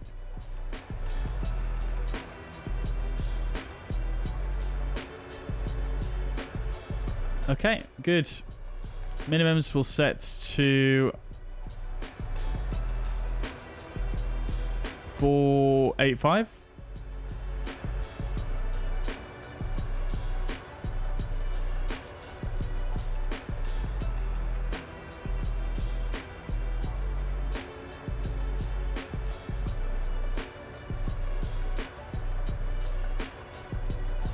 Mach number is changing so rapidly. It's crazy. Okay, good. So the briefing is done. Everything is set up. We're looking good, chat. I didn't set the transition altitude in here though, did I? Cool. All right. I really need to nip to the loo. I'll be back in one sec, chat.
Alrighty.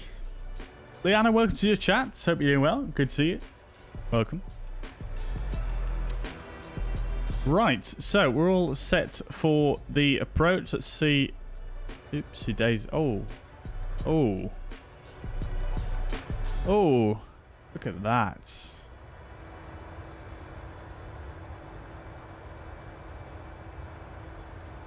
That looks pretty tasty, doesn't it? I think we're probably going to have to wind back the time here though, chat. I think we're probably not going to get there before the sun sets, which I would like to do. So 120 miles to top of descent, 15 minutes. Okie dokes.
Right, let's make sure that DME arc has gone in correctly. I did see it earlier. Looks pretty good. Yeah, that's all in there. Looking good. We can probably just join up this disco, to be quite honest.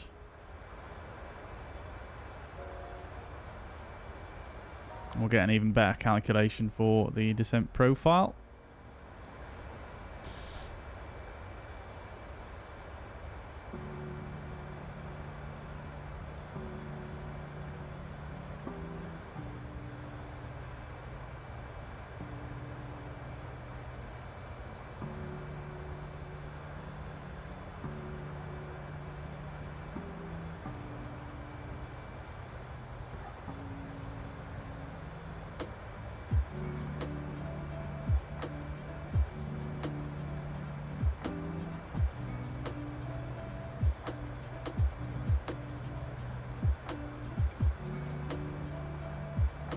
Righto.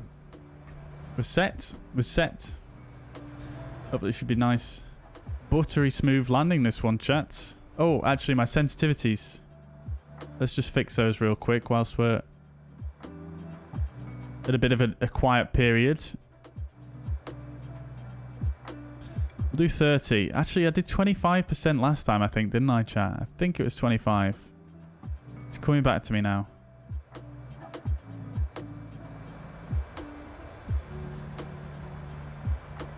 Stand 11 in use, try 9. I will try 9, Dave. Thank you. Thank you, Garlet. Probably missed most of the stream. Was this another leg afterwards? No, this is going to be the only leg, unfortunately. I did want to do another leg to Ibiza after this one. But unfortunately, yeah, I'm just not feeling up to it, to be quite honest. Just a little bit too tired for that, I think, today. So just going to be doing the this leg, but obviously there's still the descent and approach to come yet.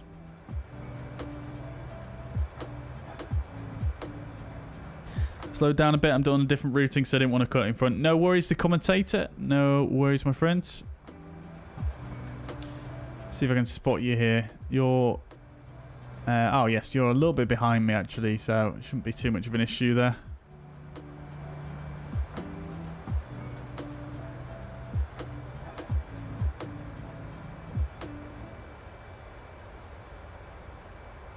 Lovely. Well, here we go. Just passing the French-Spanish border fairly shortly. Can't really see too much below. So the clouds. Clouds looking pretty epic though, aren't they, I have to say. With that low sun.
Sorry, chat. I'm just swatting up on my Boeing 737 approach configuring procedure here very quickly.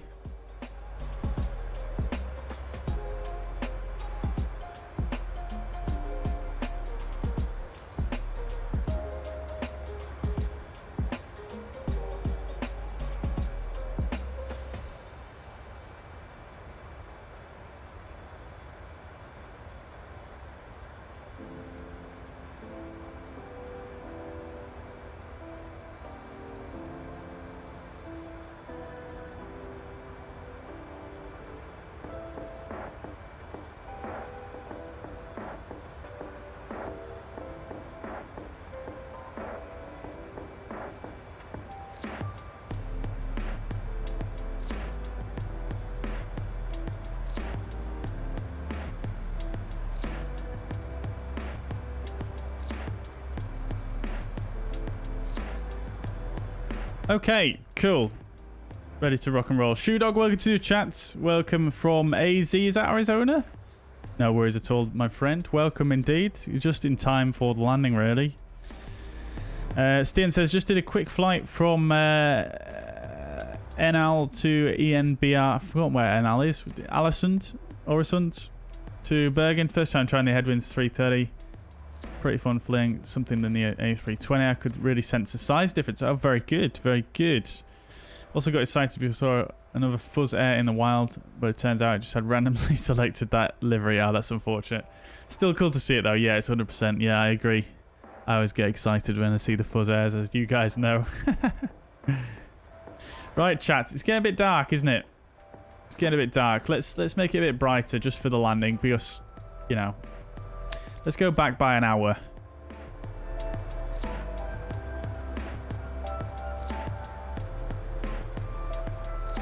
Just because we want to see the beautiful island of Menorca as we come in. Shall we give ourselves a shortcut, chat? I think we should. I think we should.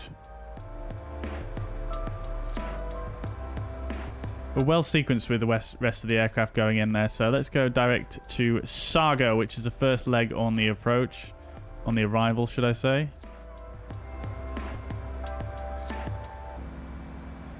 Brings our top of descent forward significantly, which you love to see.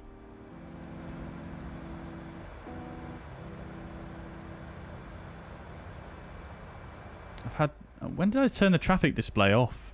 I could have sworn I turned that on earlier.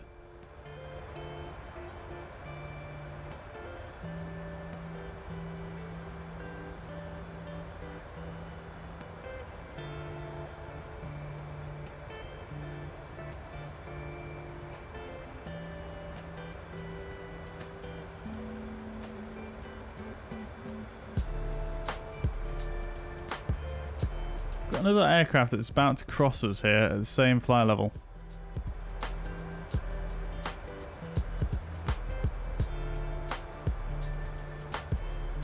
That could be interesting.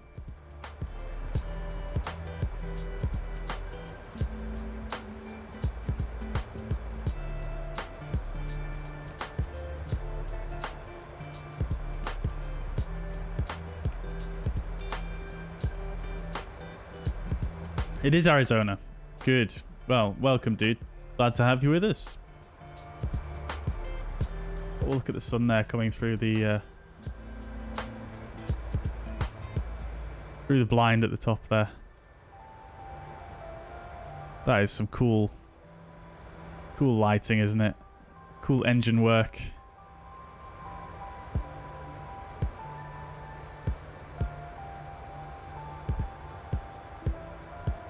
CFG, Charlie Foxtrot Golf. Which airline is that, chat? There's a couple of them.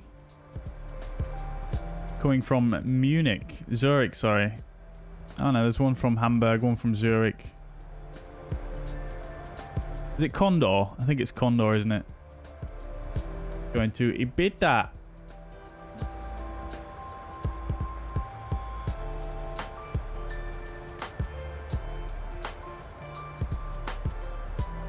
Right, let's start descent here a little bit early, actually, chat, because This aircraft's in front of us. We should probably just try and get out of his way. So let's go level change. We'll start down.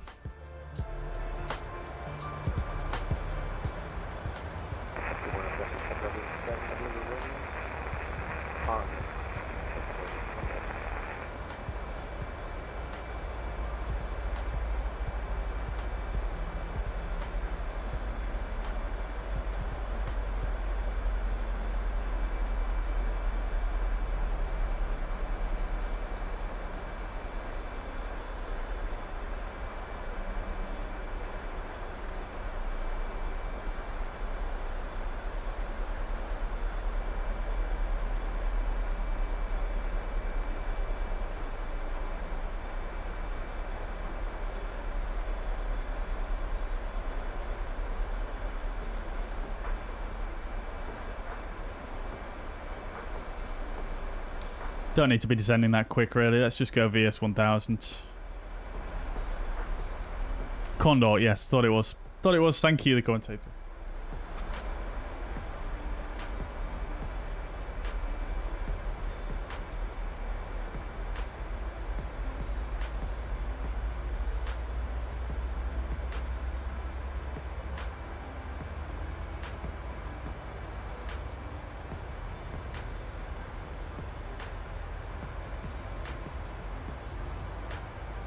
There he is, Mr. Condor.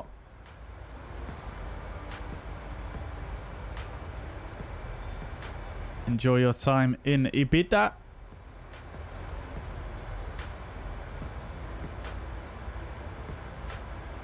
Right, so descent checklist.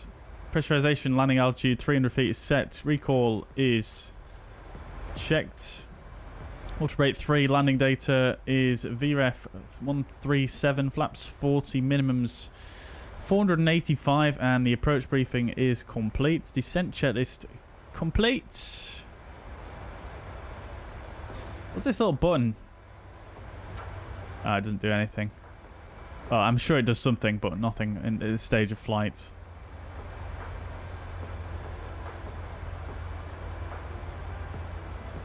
We'll do a captain's landing, shall we? And we'll use the heads-up guidance system.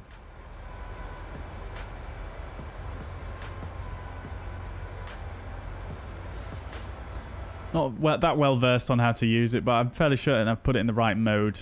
I put it A3 arm, which I think is what you want to use for a ILS.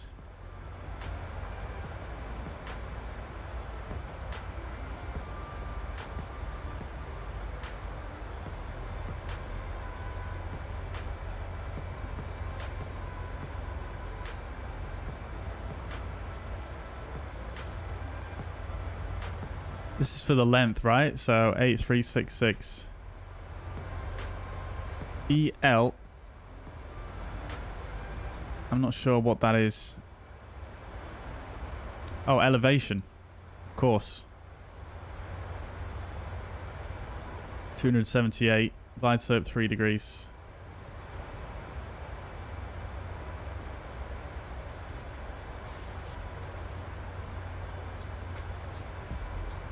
Oh, we're above the profile now. Let's go back to VNAV. Retard VNAV speed.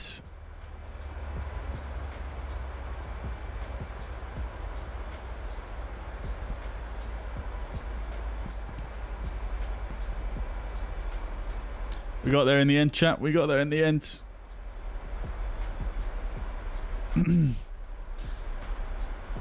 Sometimes so easy to overlook the most obvious things when you're on stream, I feel like. Or maybe I just open my mouth before I speak too often. Sorry, maybe I speak before I think too often. Let's keep going down. In fact, we'll just go all the way down to 70, which is transition altitude.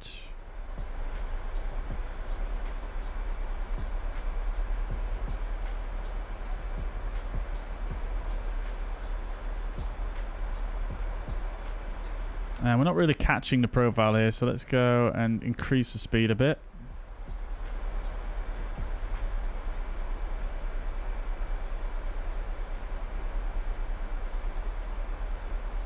Brendan, welcome to the chat. Hope you're doing well. Just signed up for fuzzair. I'll give you an approval now, my friends.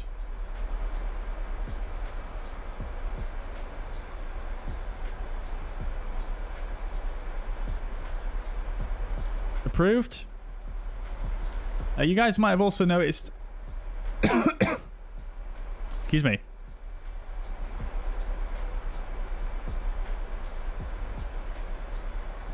On New Sky, there should now be a little message box there as well, so you can send me a message if you need to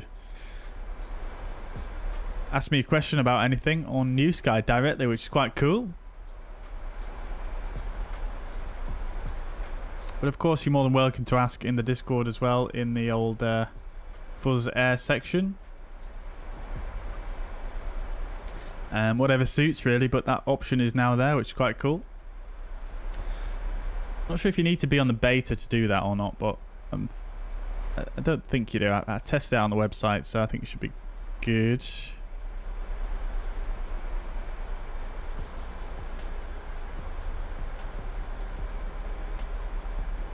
Right, here we go, chat. On our way into Menorca. Love to see it. Very, very nice. 007 is the ILS, which I absolutely love.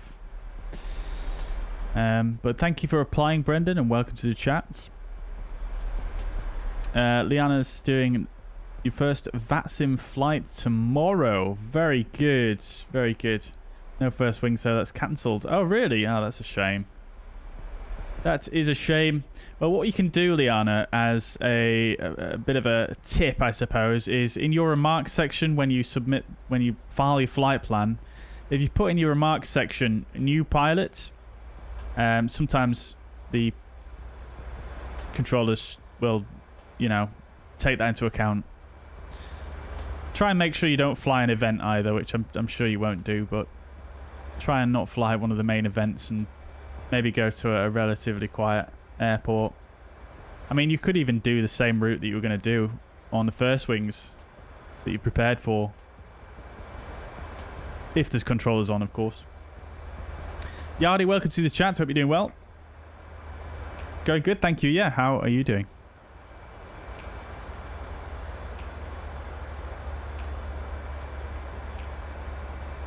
We like Edinburgh and Manchester to start with, nice and small, and often has controllers. Yeah, Manchester's a good one.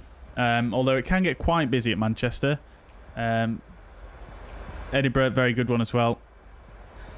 I would recommend, really, if going to a country where you reside, really, because obviously there's no fear of a language barrier as well.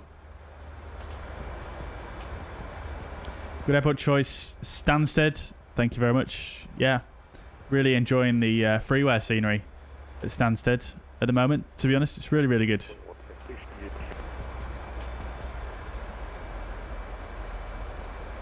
First wings events are getting really busy these days. Really, crikey.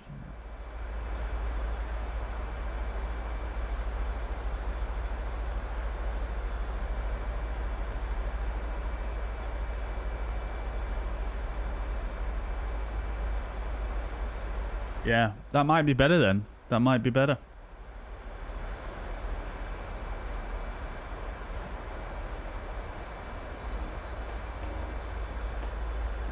Yeah, I mean, do whatever you're comfortable with, Liana, to begin with, I would say.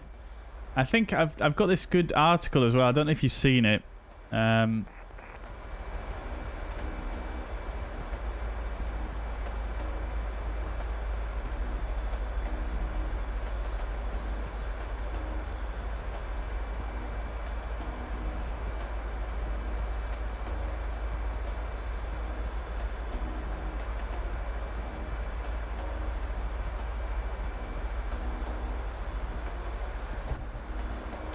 Just seeing if I can find it. 1 second.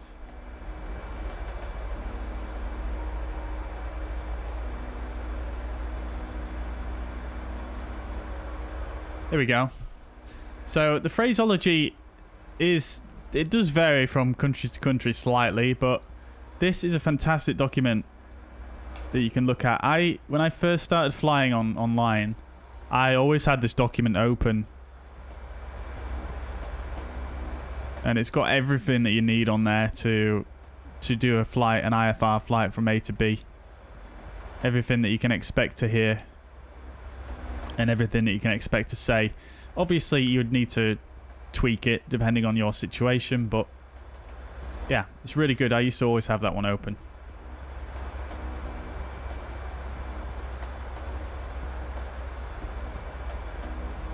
Oh, you work there, Yardy. Very good.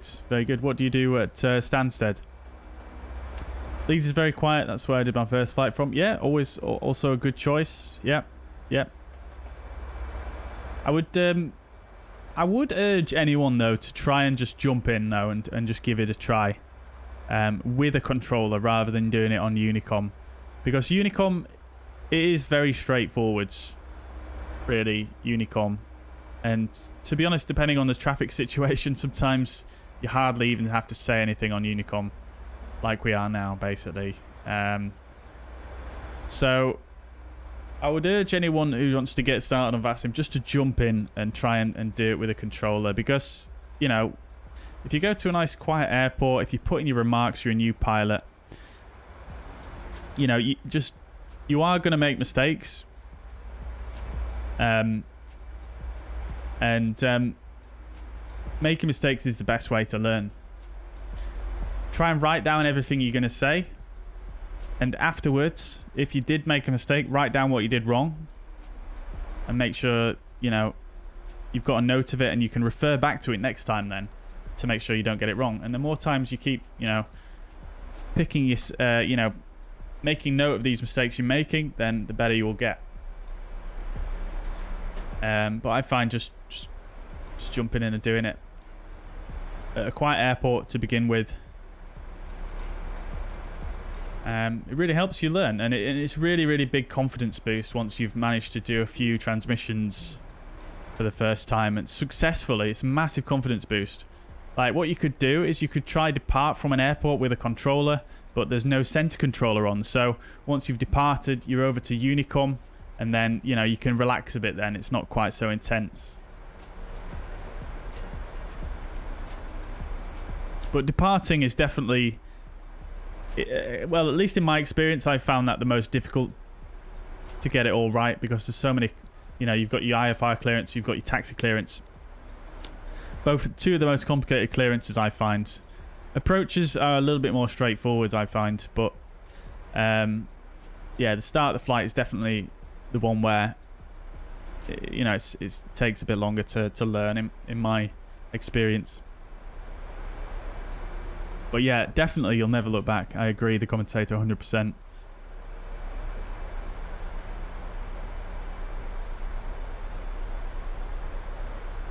Got notes, good. Good. Best way to do it. Make sure you get to know the taxiways. Yeah, it's also good. Especially... make sure, you know, you've got a good scenery as well that is going to have the taxiways in the right place so it doesn't trip you up. And, yeah, I mean, just brief yourself. You know, like I brief you guys, brief yourself, you know, before you do the taxi. So you know where you're going. Make sure you write it down. Yeah.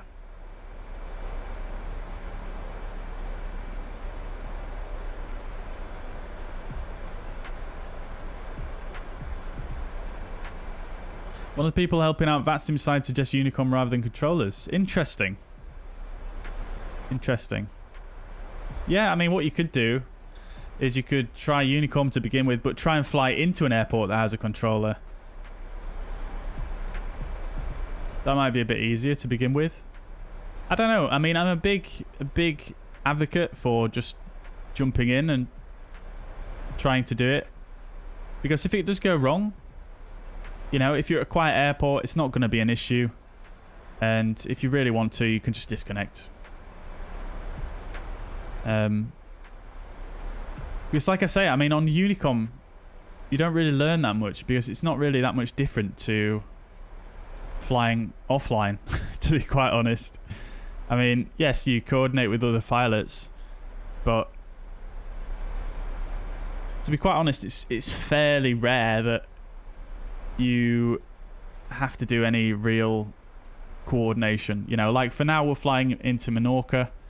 all the aircraft coming in are well sequenced, and I probably won't need to say anything until I'm on, you know, approaching the ILS to let people know that not to line up on the runway.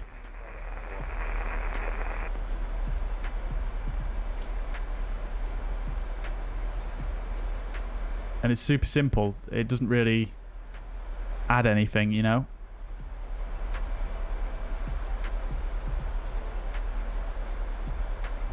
Right then, guys. So we're approaching flight over 100 now. About to fly that Demi Arc. Should be quite cool.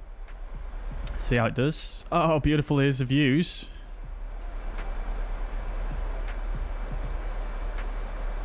Oh. That is absolutely stunning.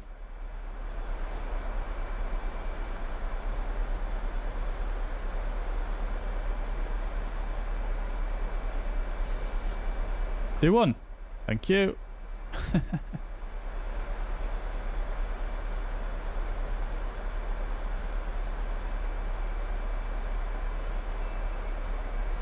Right, flight level 100, like I say. Let's come back on speed. Probably should have done that earlier.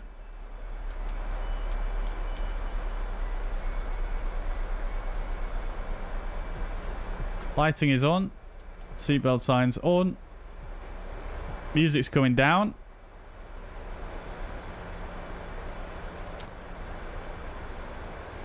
Let's check the weather once again. Light rain. Winds from the north, 14 knots. QNH 1012. Alrighty.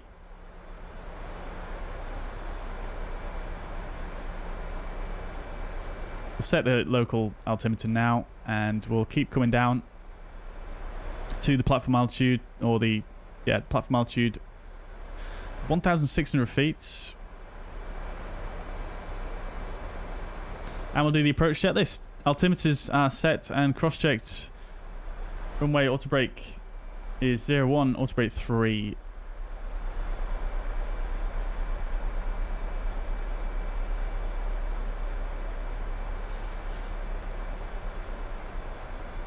Menorca traffic, fuzzy 72 Foxtrot. We're on approach on the Sargo 3 Bravo, just flying the DME Arc inbound Tetis for the ILS Zulu runway 01. Menorca traffic.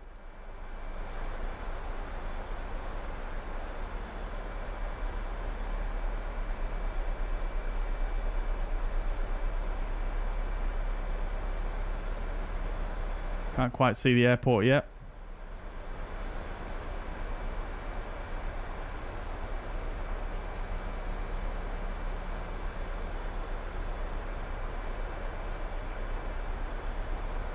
There you go, welcome to the chat. Hope you're doing well. Going very well, thank you. No worries at all, my friends.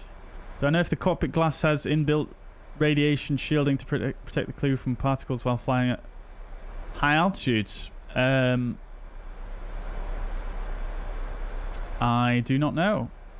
I mean, there's probably some coating on the glass, isn't there, to filter out certain UV rays, I would imagine. But I don't know about particular shielding.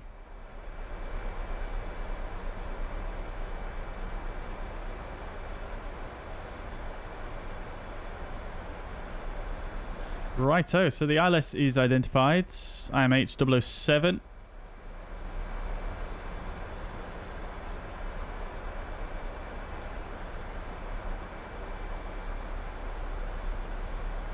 All good.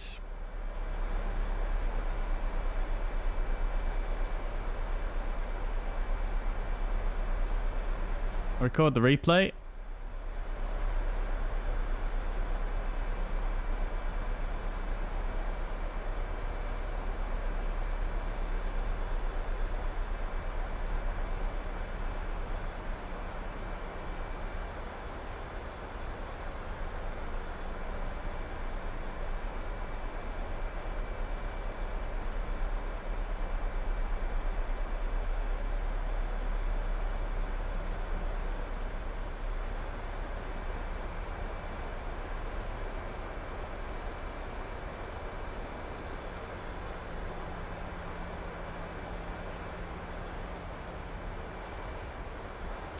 Quite bumpy, isn't it?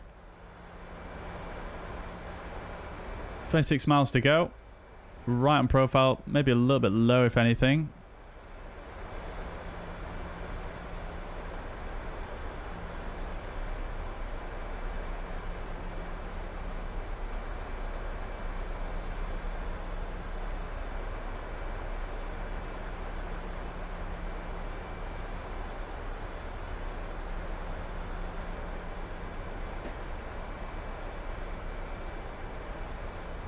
Righto, chats. Looking forward to this. Let's slow down a little bit. Go 220 knots.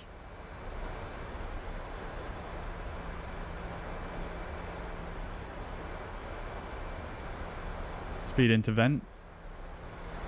220. Why is it giving me FMC speed here? Should be MCP speed, surely. Okay, let's go vertical speed.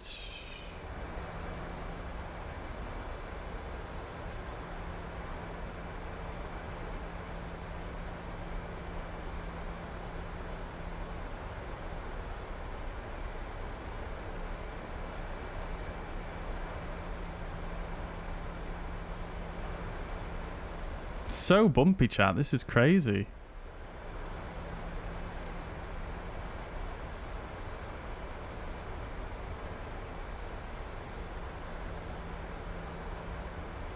Coming out over DC. Very much struggling to slow down here.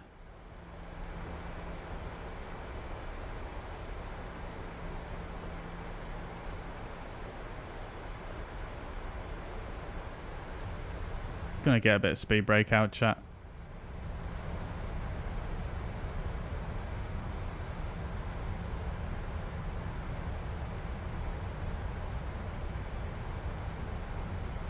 Get some flap out as well, flap 1.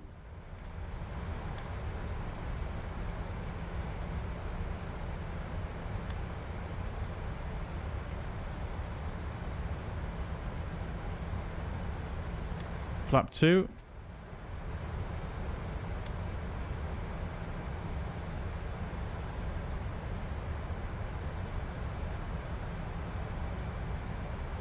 Bug the up speed and we'll go flaps 5.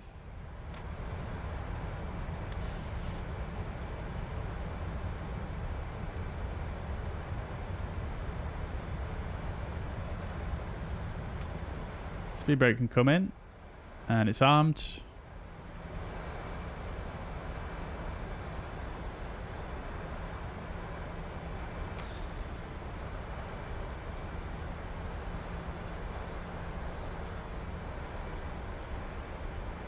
Arm approach, forelock, glide slope armed.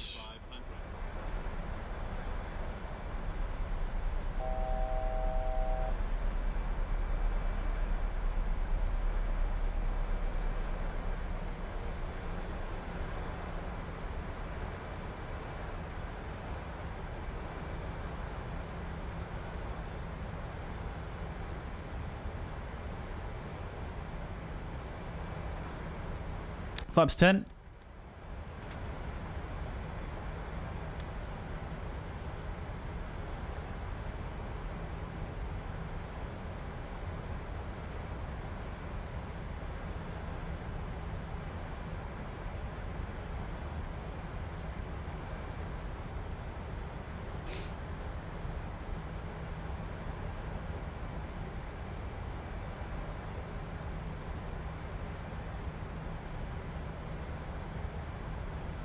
Alt acquire.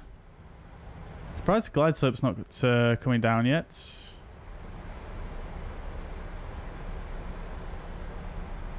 Slight level segment here by the looks of things. Menorca traffic, Channel 32 hotels inbound to RLS 01 on the Stargo 3 Bravo arrival 10 miles from Menorca. Menorca traffic, fuzzy 72 Foxtrot established ILS 01 Menorca.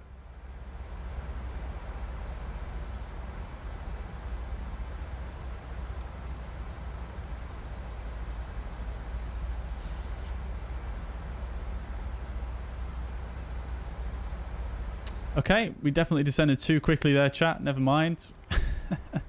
All good. Runway's in sight. You can just see the lights through the clouds there. Right, let's go flaps 15.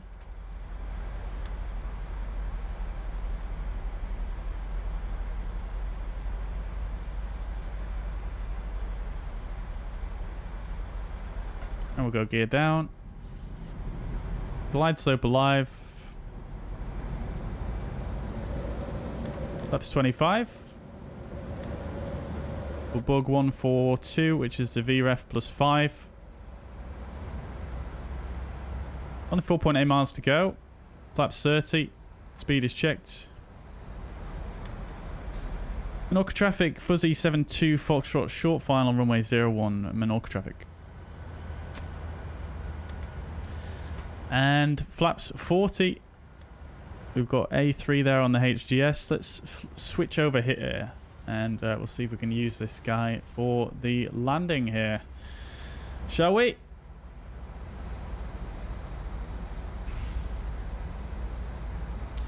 Okay. It's so difficult to actually see what's going on out there though. I'm so not used to it. Where's my glide slope? This is the glide slope deviation here, isn't it? Okay. Autopilot disconnect.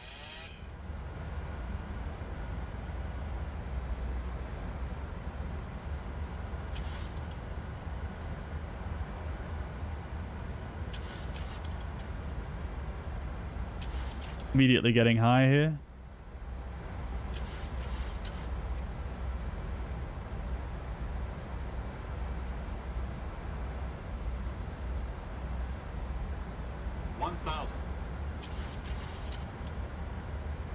Thousand feet is checked. We're stabilized.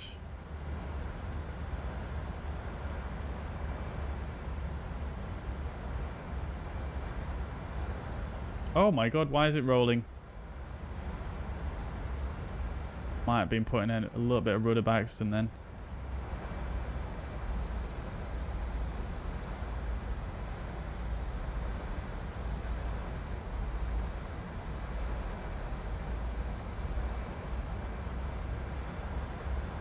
Okay, the glide slope says we're high, but the pappies say we're low. What in the world?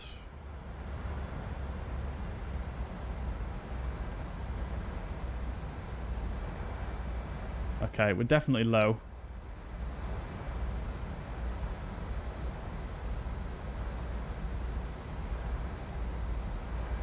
No callouts?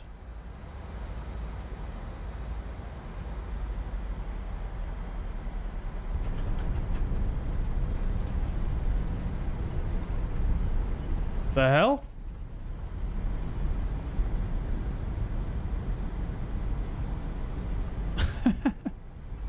What the hell? The radio altimeter's stuck at 880. I think the whole heads-up guidance system is actually... What the hell? The radio altimeter's stuck. What's going on there?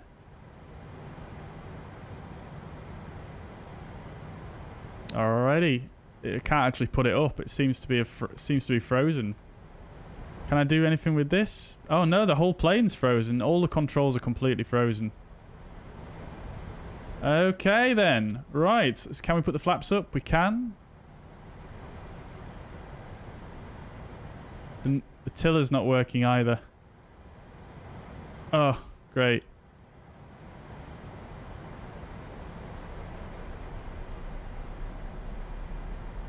Gonna have to use differential thrust and braking here to turn the corner, which is going to be almost impossible.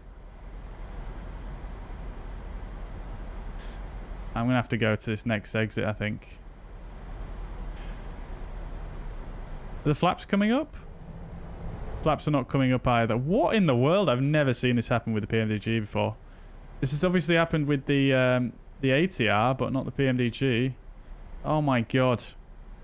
You Sky better not give me no freaking runway excursion for this. Can't turn the landing lights off either. Oh, yeah. It still works, the key command. Interesting.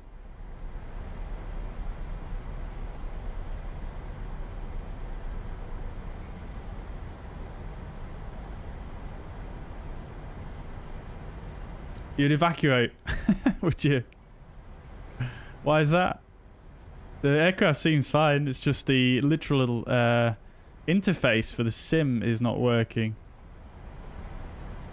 How very bizarre. I mean, I can still use the rudder, fortunately, to turn. Just...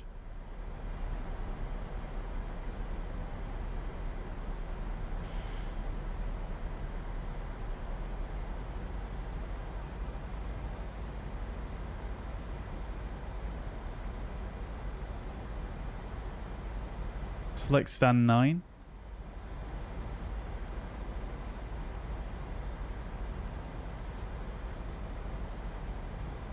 Oh, this is painful, chat.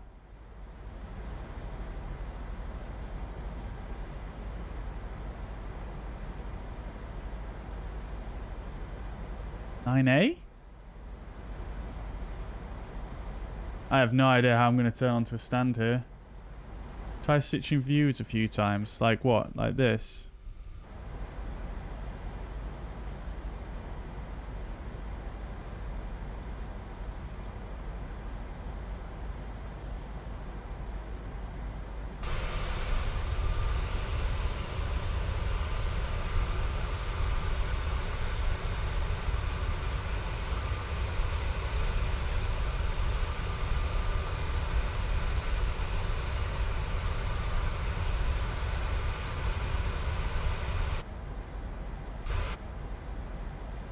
No.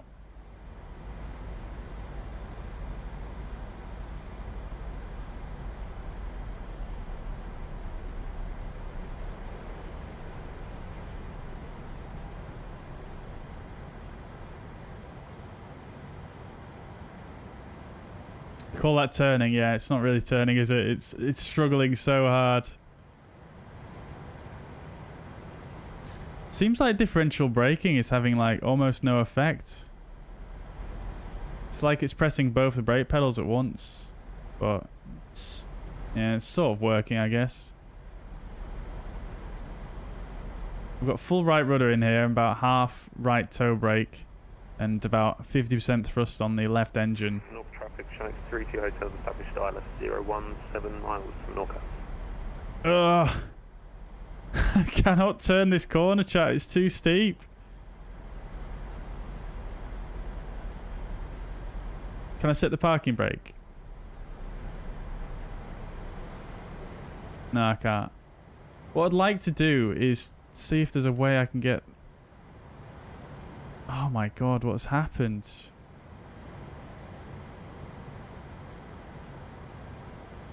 I just want to be able to use the tiller again.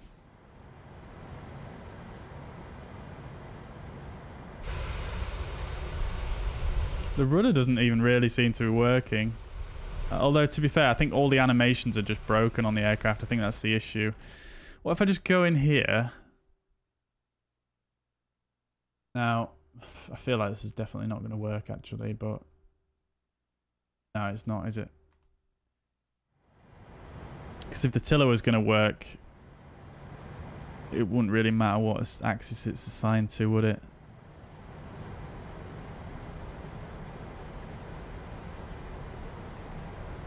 Try pushing both brakes. Yeah, I have done.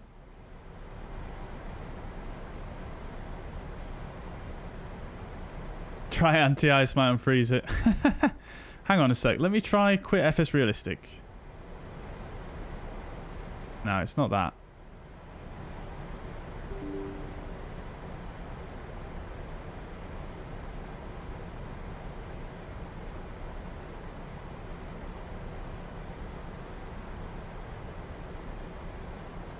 I mean, I could slew the aircraft, but I really don't want to because it's going to destroy my new sky score. Menorca traffic showing 32 hotels 3 miles short final ILS 01. We're just going to have to go on the grass, chat. Book it! Hopefully New Sky doesn't know the difference, but it probably does, let's face it.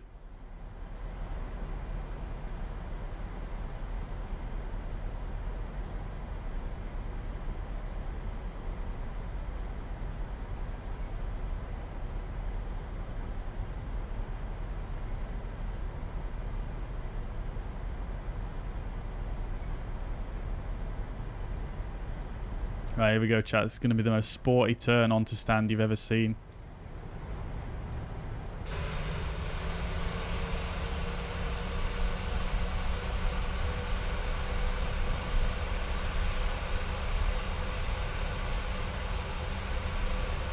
Oh no, it's not worked.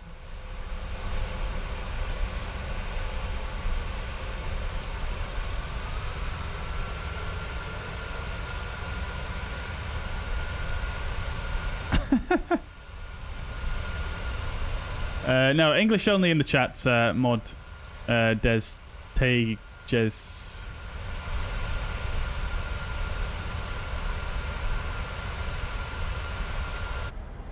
Only if that stand in front of me was free. Only if.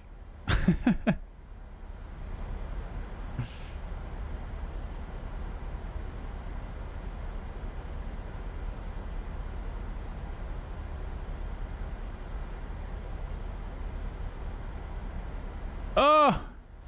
Legends!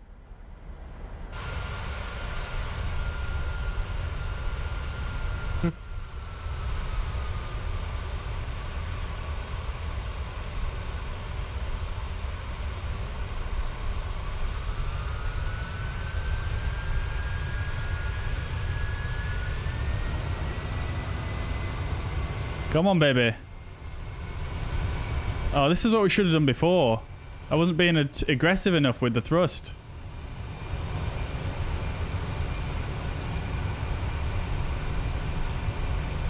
North traffic 101, bank exit FO taxi to stand 17 for Menorca.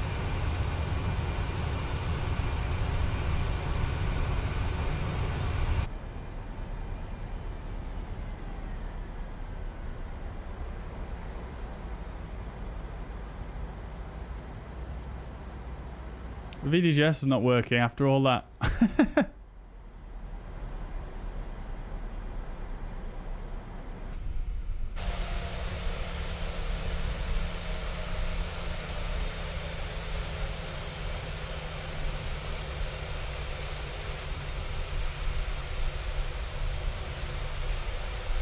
Why has my strobes come back on?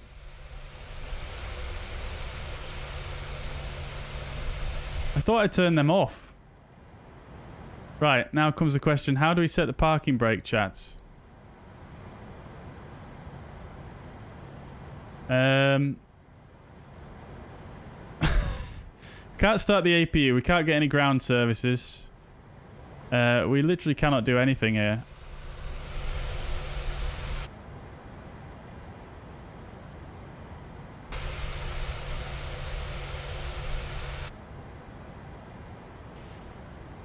Alright. Well, we can't set chocks, we can't do anything at all.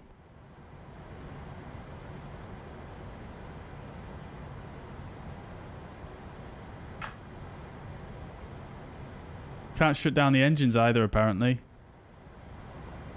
Okay, then. Let's see. Can we do a little... one of these guys? Toggle engines. There we go, that worked.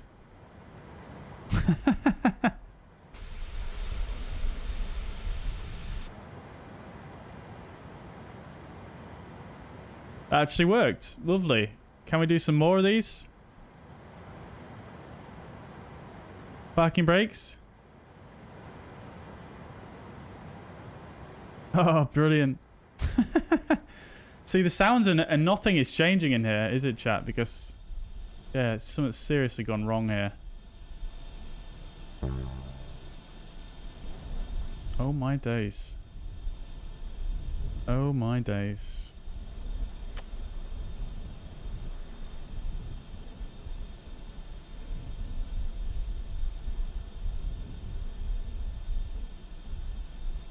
Well, at least we can operate the jetway, can't we?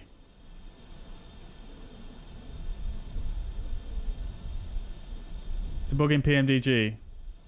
Yeah, it's literally the first time it's happened to me with the PMDG, actually. It's quite surprising. But thank you, Chingiz, and welcome. Alrighty, well, let's have a look on NewSky then. I feel like I'm going to have some penalties there for various different things, including the strobe lights, but let's have a look. Oh, actually, it's not too bad. Right. Okay, so just going to have to ignore all the lighting and, well, basically everything, because it's just all gone wrong really here, hasn't it, chat? So, nevertheless, let's see if the passengers will deboard. And in the meantime, we'll have a look at the report on NewSky. So we were on time. We were on time both departure and arrival, which is good. We made 6,548. Pilot score 9.93, which I'll take. The only thing we got docked for was the off-center line takeoff, which is surprising, actually. I think I'm surprised we didn't get docked for anything else, but yeah, I'll take it. Great touchdown, 1.12 G, 204 feet per minute, distance from the threshold 546 meters. So pretty happy with the touchdown, even though we were very, very low on approach there. For some reason, the glide slope is very, very poorly aligned here at Menorca. But there we go. The touchdown just towards the end of the touchdown zone, but still within it. So not bad at all, really. The touchdown zone quite small here at Menorca, actually. Yeah, so there we go. There's our rather wonky taxi in. I'll take it. Not bad at all. Not bad at all. Alrighty, so I don't think the passengers are going to disembark back, chat, because yeah, well, the aircraft's not responding, is it? So let's just watch the replay then, shall we? And we'll see how that goes. What in the world is going on?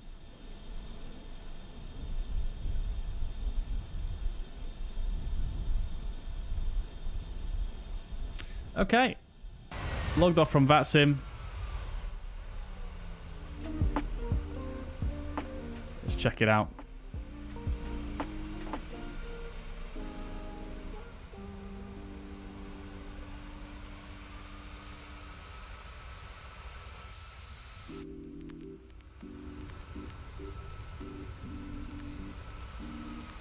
Yeah, so definitely too low, as we know.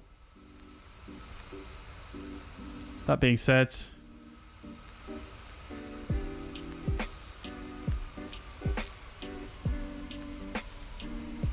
quite a nice touchdown nevertheless, I think. Pretty fine. Probably could have done a little bit better to land a bit earlier there, to be quite honest. But I think I was just so confused that the radio altimeter had stopped working. I'm surprised I didn't notice that beforehand, actually. I'll have to watch the stream back and see whether it actually stopped at 880 feet or if it stopped later than that.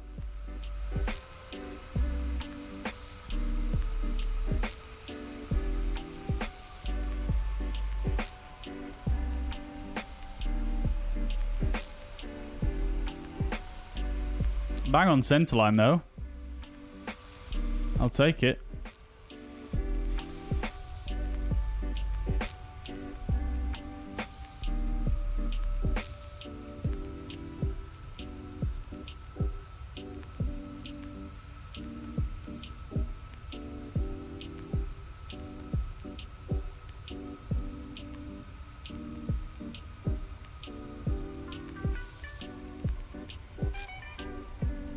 It's not really that late, is it really, Diana, to be honest? 500 meters down the runway. Not bad at all. But yeah, considering I was too low, I guess, yeah, probably is a bit late. But that being said, I think my confusion... I was just a bit confused as to why the radio altimeter wasn't saying anything. I just suddenly realized when I was coming in under 100 feet. And at that point, I was half considering doing a go around.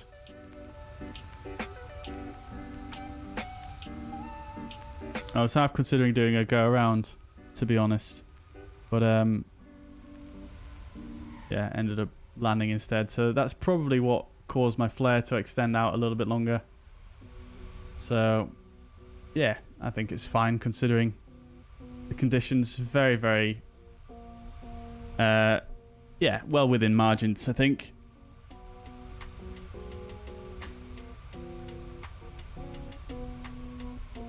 Yeah, I probably wouldn't have survived the go-around, but I didn't really fully grasp the gravity of the situation whilst I was hand flying. But yeah, you're probably right.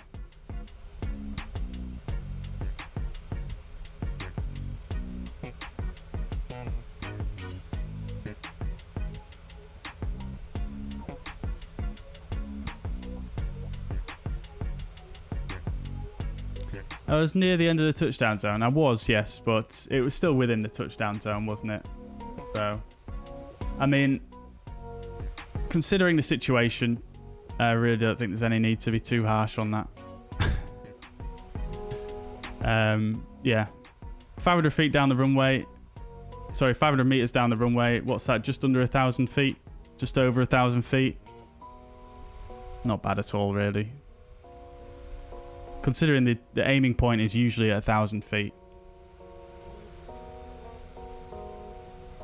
Which is strange, actually. Is the aiming point a bit earlier here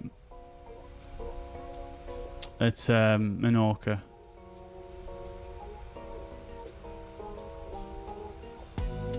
Doesn't look like it. Hang on, let me check on New Sky here real quick.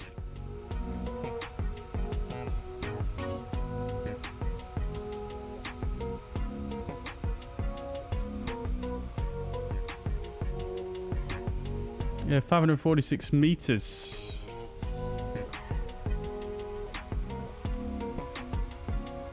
Oh no, that's more like nearly 1,700 feet. My bad. Excuse my conversions. So yeah, that's not bad though, really. I mean, 1,000 foot markers, aiming point, 1,500 feet. I would say is probably ideal. 1,700 feet. Not too bad.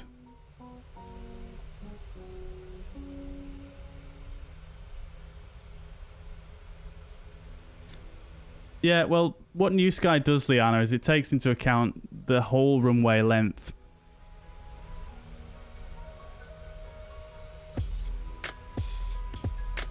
So it takes into account the whole runway length, and it'll basically calculate a margin, an area on runway which is considered safe based on some data, and we were slap bang within the middle of that range.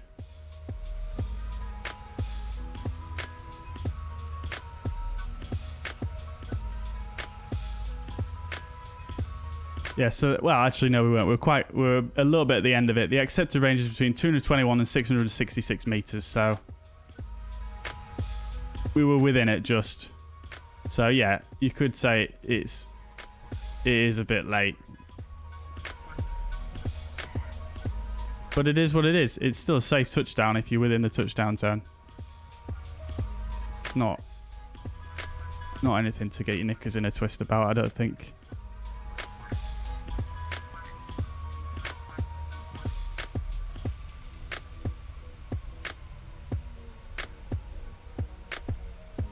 What app am I using to replay? I'm using Sky Dolly, which is a free one from flightsim.to.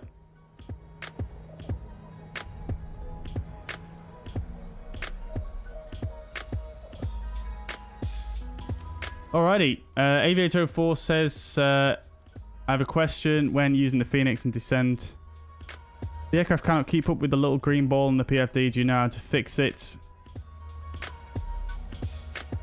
Well, which descent mode are you, which descent mode are you using? Are you using open descent or managed descent? Or, well, a selected descent or a managed descent?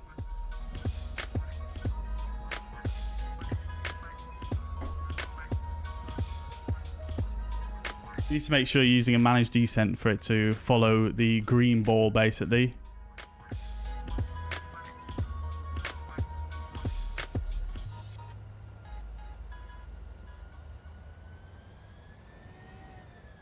Tricks if you threw meters off to the side, but not several dozen further ahead. Well, I mean, there's bigger margin, isn't there? There's bigger margin in the touchdown zone than, you know, the actual width of the runway. It all takes, you know, like I say, New Sky is taking into account the width of the runway and the length of the runway. So the margins are obviously, you know, scaled depending on those factors. So, you know, if you're further off center line, that's more of a bigger deal than if you're towards the end of the touchdown zone, isn't it? Because if you're, you know, towards the end of the touchdown zone, but still within it, you know, you're within margins and you're perfectly safe. Whereas if you're, you know, far off to the right of the center line, you know, your engines are overhanging the outside of the runway, overhanging the grass or whatever, you risk FOD, and you know, any other ailments that could come with that. So yeah, I suppose there's less margin, isn't the center line wise than touchdown zone wise.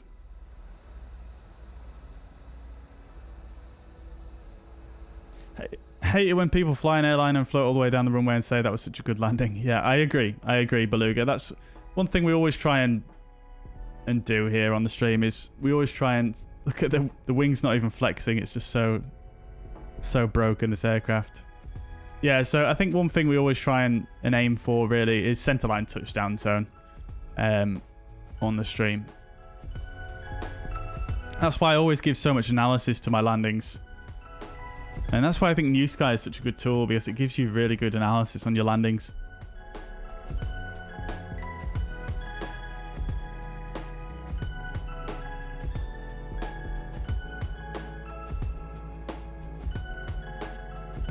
Pretty sure it's open, the one where you press on the top of autopilot thing. Yeah, so with the buttons in the Airbus Aviator, it's difficult to show you right now because we're obviously not in an Airbus, but these buttons, you can't press or pull them or anything.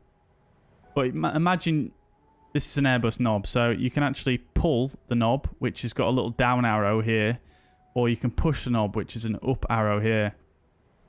And if you push it, that goes into a managed mode. Same for any of the knobs on here. So if you push it, it goes into a managed mode where the aircraft will essentially manage whatever mode you want to use, whether it's, you know, a lateral, vertical, or a speed mode. So the aircraft will manage that. So if you want it to follow the little green ball, which is the vertical path that it's calculated for the descent, you need to push the altitude selector when you select an altitude. So you need the little up arrow and you click to push it in. And it should, on the FMA here, it should say for the vertical mode, which is, well, it's here on a Boeing, but for the vertical mode, it will say DES, DES, rather than OP DES, which is open descent, OP DES, DES. And then it will follow the green ball down. Just very simply put, there obviously are some other factors that can influence whether it follows the green ball or not, but that is essentially the gist of it. You need to make sure that you're in a managed speed as well, and a managed heading for it to do that. So basically all of these boxes also, there would be 3 dashes like this, dash, dash, dash, and then a blob like that. So each of the boxes would look like that with no numbers in. And that means you're in a managed mode as well. That's another way you can tell. So that's how you do it.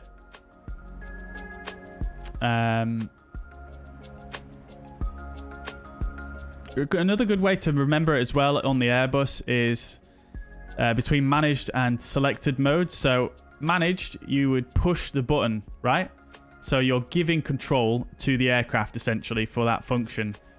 And then you pull it to control like yourself, basically. So a good way to remember it is you push, you're giving the control. So you're pushing the control towards the aircraft, you're giving it to the control, and you're pulling is you're pulling control from the aircraft. That's a good way to remember it, I find. So yeah, hopefully that helps.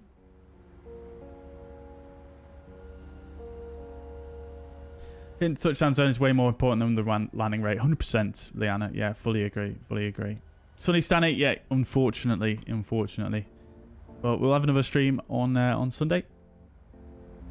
Saber says, you know, if I can fix the parking brakes on the 737-800, it's not working. I press the brakes and then the parking brakes, but it's still not working. Just check. Are you using rudder pedals for the brakes, for the toe brakes? Might want to check, just see if they're actually reaching the end of their travel, and you might need to set a dead zone at the end. Maybe. I had that issue before. Might be different for you, but that's just one idea I've got straight off the top of my head. No more legs today, Sasha, now.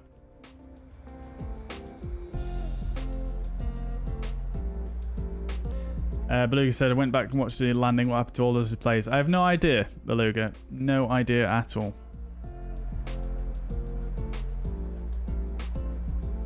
But 20,000 feet, when the aircraft slows down, it can't keep up with the ball.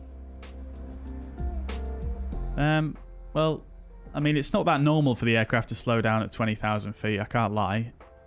So, but in the event it does, you know, it should still calculate the vertical path based on the speed changes that it's got as well. So it should still be able to keep up with it. But like I say, there are some scenarios where you will need to add more drag yourself. So you'll need to use the speed brake, or you'll need to increase the aircraft speed in order to keep up with the descent path. So, yeah, it's not foolproof. I mean, obviously, you still need to be monitoring it and make sure you make corrections as necessary. But, yeah, hopefully that should get you on your way. But I've got to get off now, guys. So thank you very much for watching. Hope you guys have enjoyed. That was a rather strange landing, but nevertheless still quite successful given the conditions. So I hope you guys have enjoyed. Thank you very much for tuning in. I'll catch you guys on Sunday for some La Palma to Madeira action. In fact, I was talking earlier on about the potential scenery for that trip. Not that keen on La Palma, chat, and if you have any suggestions, please do let me know for any good scenery in the Canary Islands. Please let me know. Either drop it on a DM or in the Discord. But thank you very much for tuning in. And I'll catch you in the next one. Bye-bye for now. Fenix just posted the info about... Oh, okay. Okay, we're going to have to look at that first, though. Real quick. Oh, my days. It's several thousand word long updates. Okay, let's just have a quick look at this, though, chat. Real quick. Okay, then. Here we go. No, Aviator 04. I'm not talking about the aircraft. I'm talking about the scenery, the airport scenery. We already know what aircraft we're doing. There is some Simwing scenery, yes, Beluga, yeah, but to be honest, I've had a look at them, and I feel like they're not that great looking. So I'm just wondering for recommendations on that. On VATSIM, one of the bot responses about model matching links is to my video. That's amazing. That's so cool. Which Discord is that in, Liana? Which VATSIM one? Is it just the general VATSIM one? Right then, guys, let's have a quick look at this, though, before we go any further, because we can share this together. That's Phoenix anniversary. Let's have a... I'm going to quickly scan through it. I'm not going to read it all because it's a big article. So, there's a little video here of the IAE shutdown, the thermo bump demonstration. We're not going to watch that. I'll let you guys watch that. That's probably quite technical to actually know what's going on, just watching that off the cuff. But I'm just interested to see if there's any other detail. Alright, so we've got the old PFD here on the left and the new PFD here on the right. So you can see they've changed the fonts quite a bit, which is quite nice. That looks good. The coloration of it is quite a lot different, isn't it? Love to see it. Very nice. Yeah, the scaling and font has changed quite a lot there, and the spacing in the letters. Then the engine display as well. We've got the EPA as well for the IAE engines. We can click and drag. Oh, crikey. Now, I'm very intrigued to see if there's any difference on the ND, though, because there's some things that people have pointed out regarding the ND, but not seeing anything on here.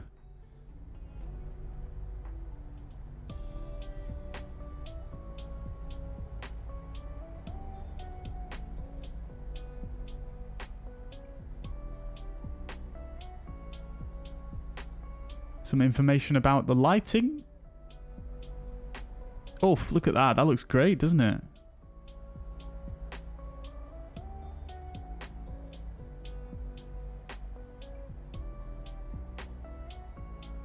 Crikey, this is a long-ass article. Crosswind takeoffs, landings, takeoff pitch input for rotation, landing, bouncy, castle, super fun times. Yeah, so there's obviously a lot of work being done on that. Lots of videos.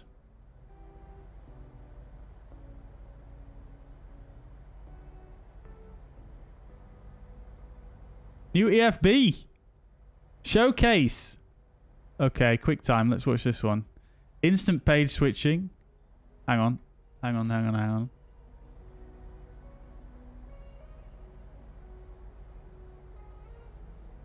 Instant page switching. It's been redesigned slightly as well. You can see that.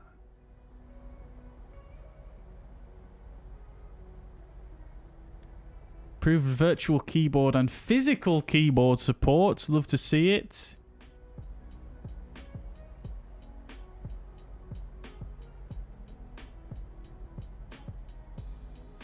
Instant V-speed calculations.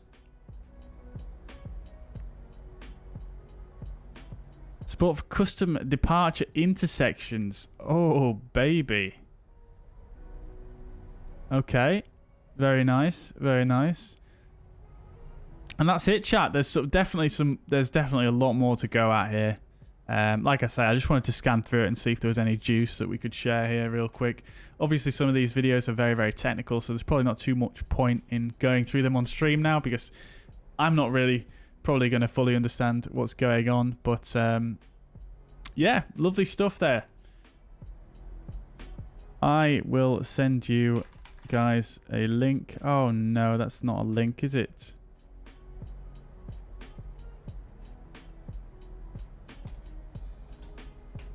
There we go.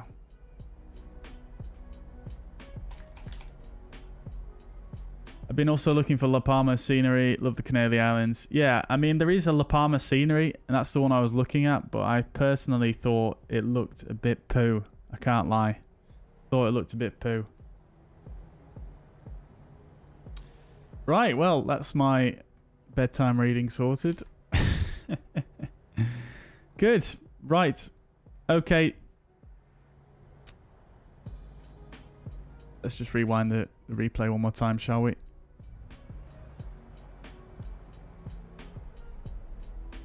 Okay, dokes and chats. Thank you very much for watching.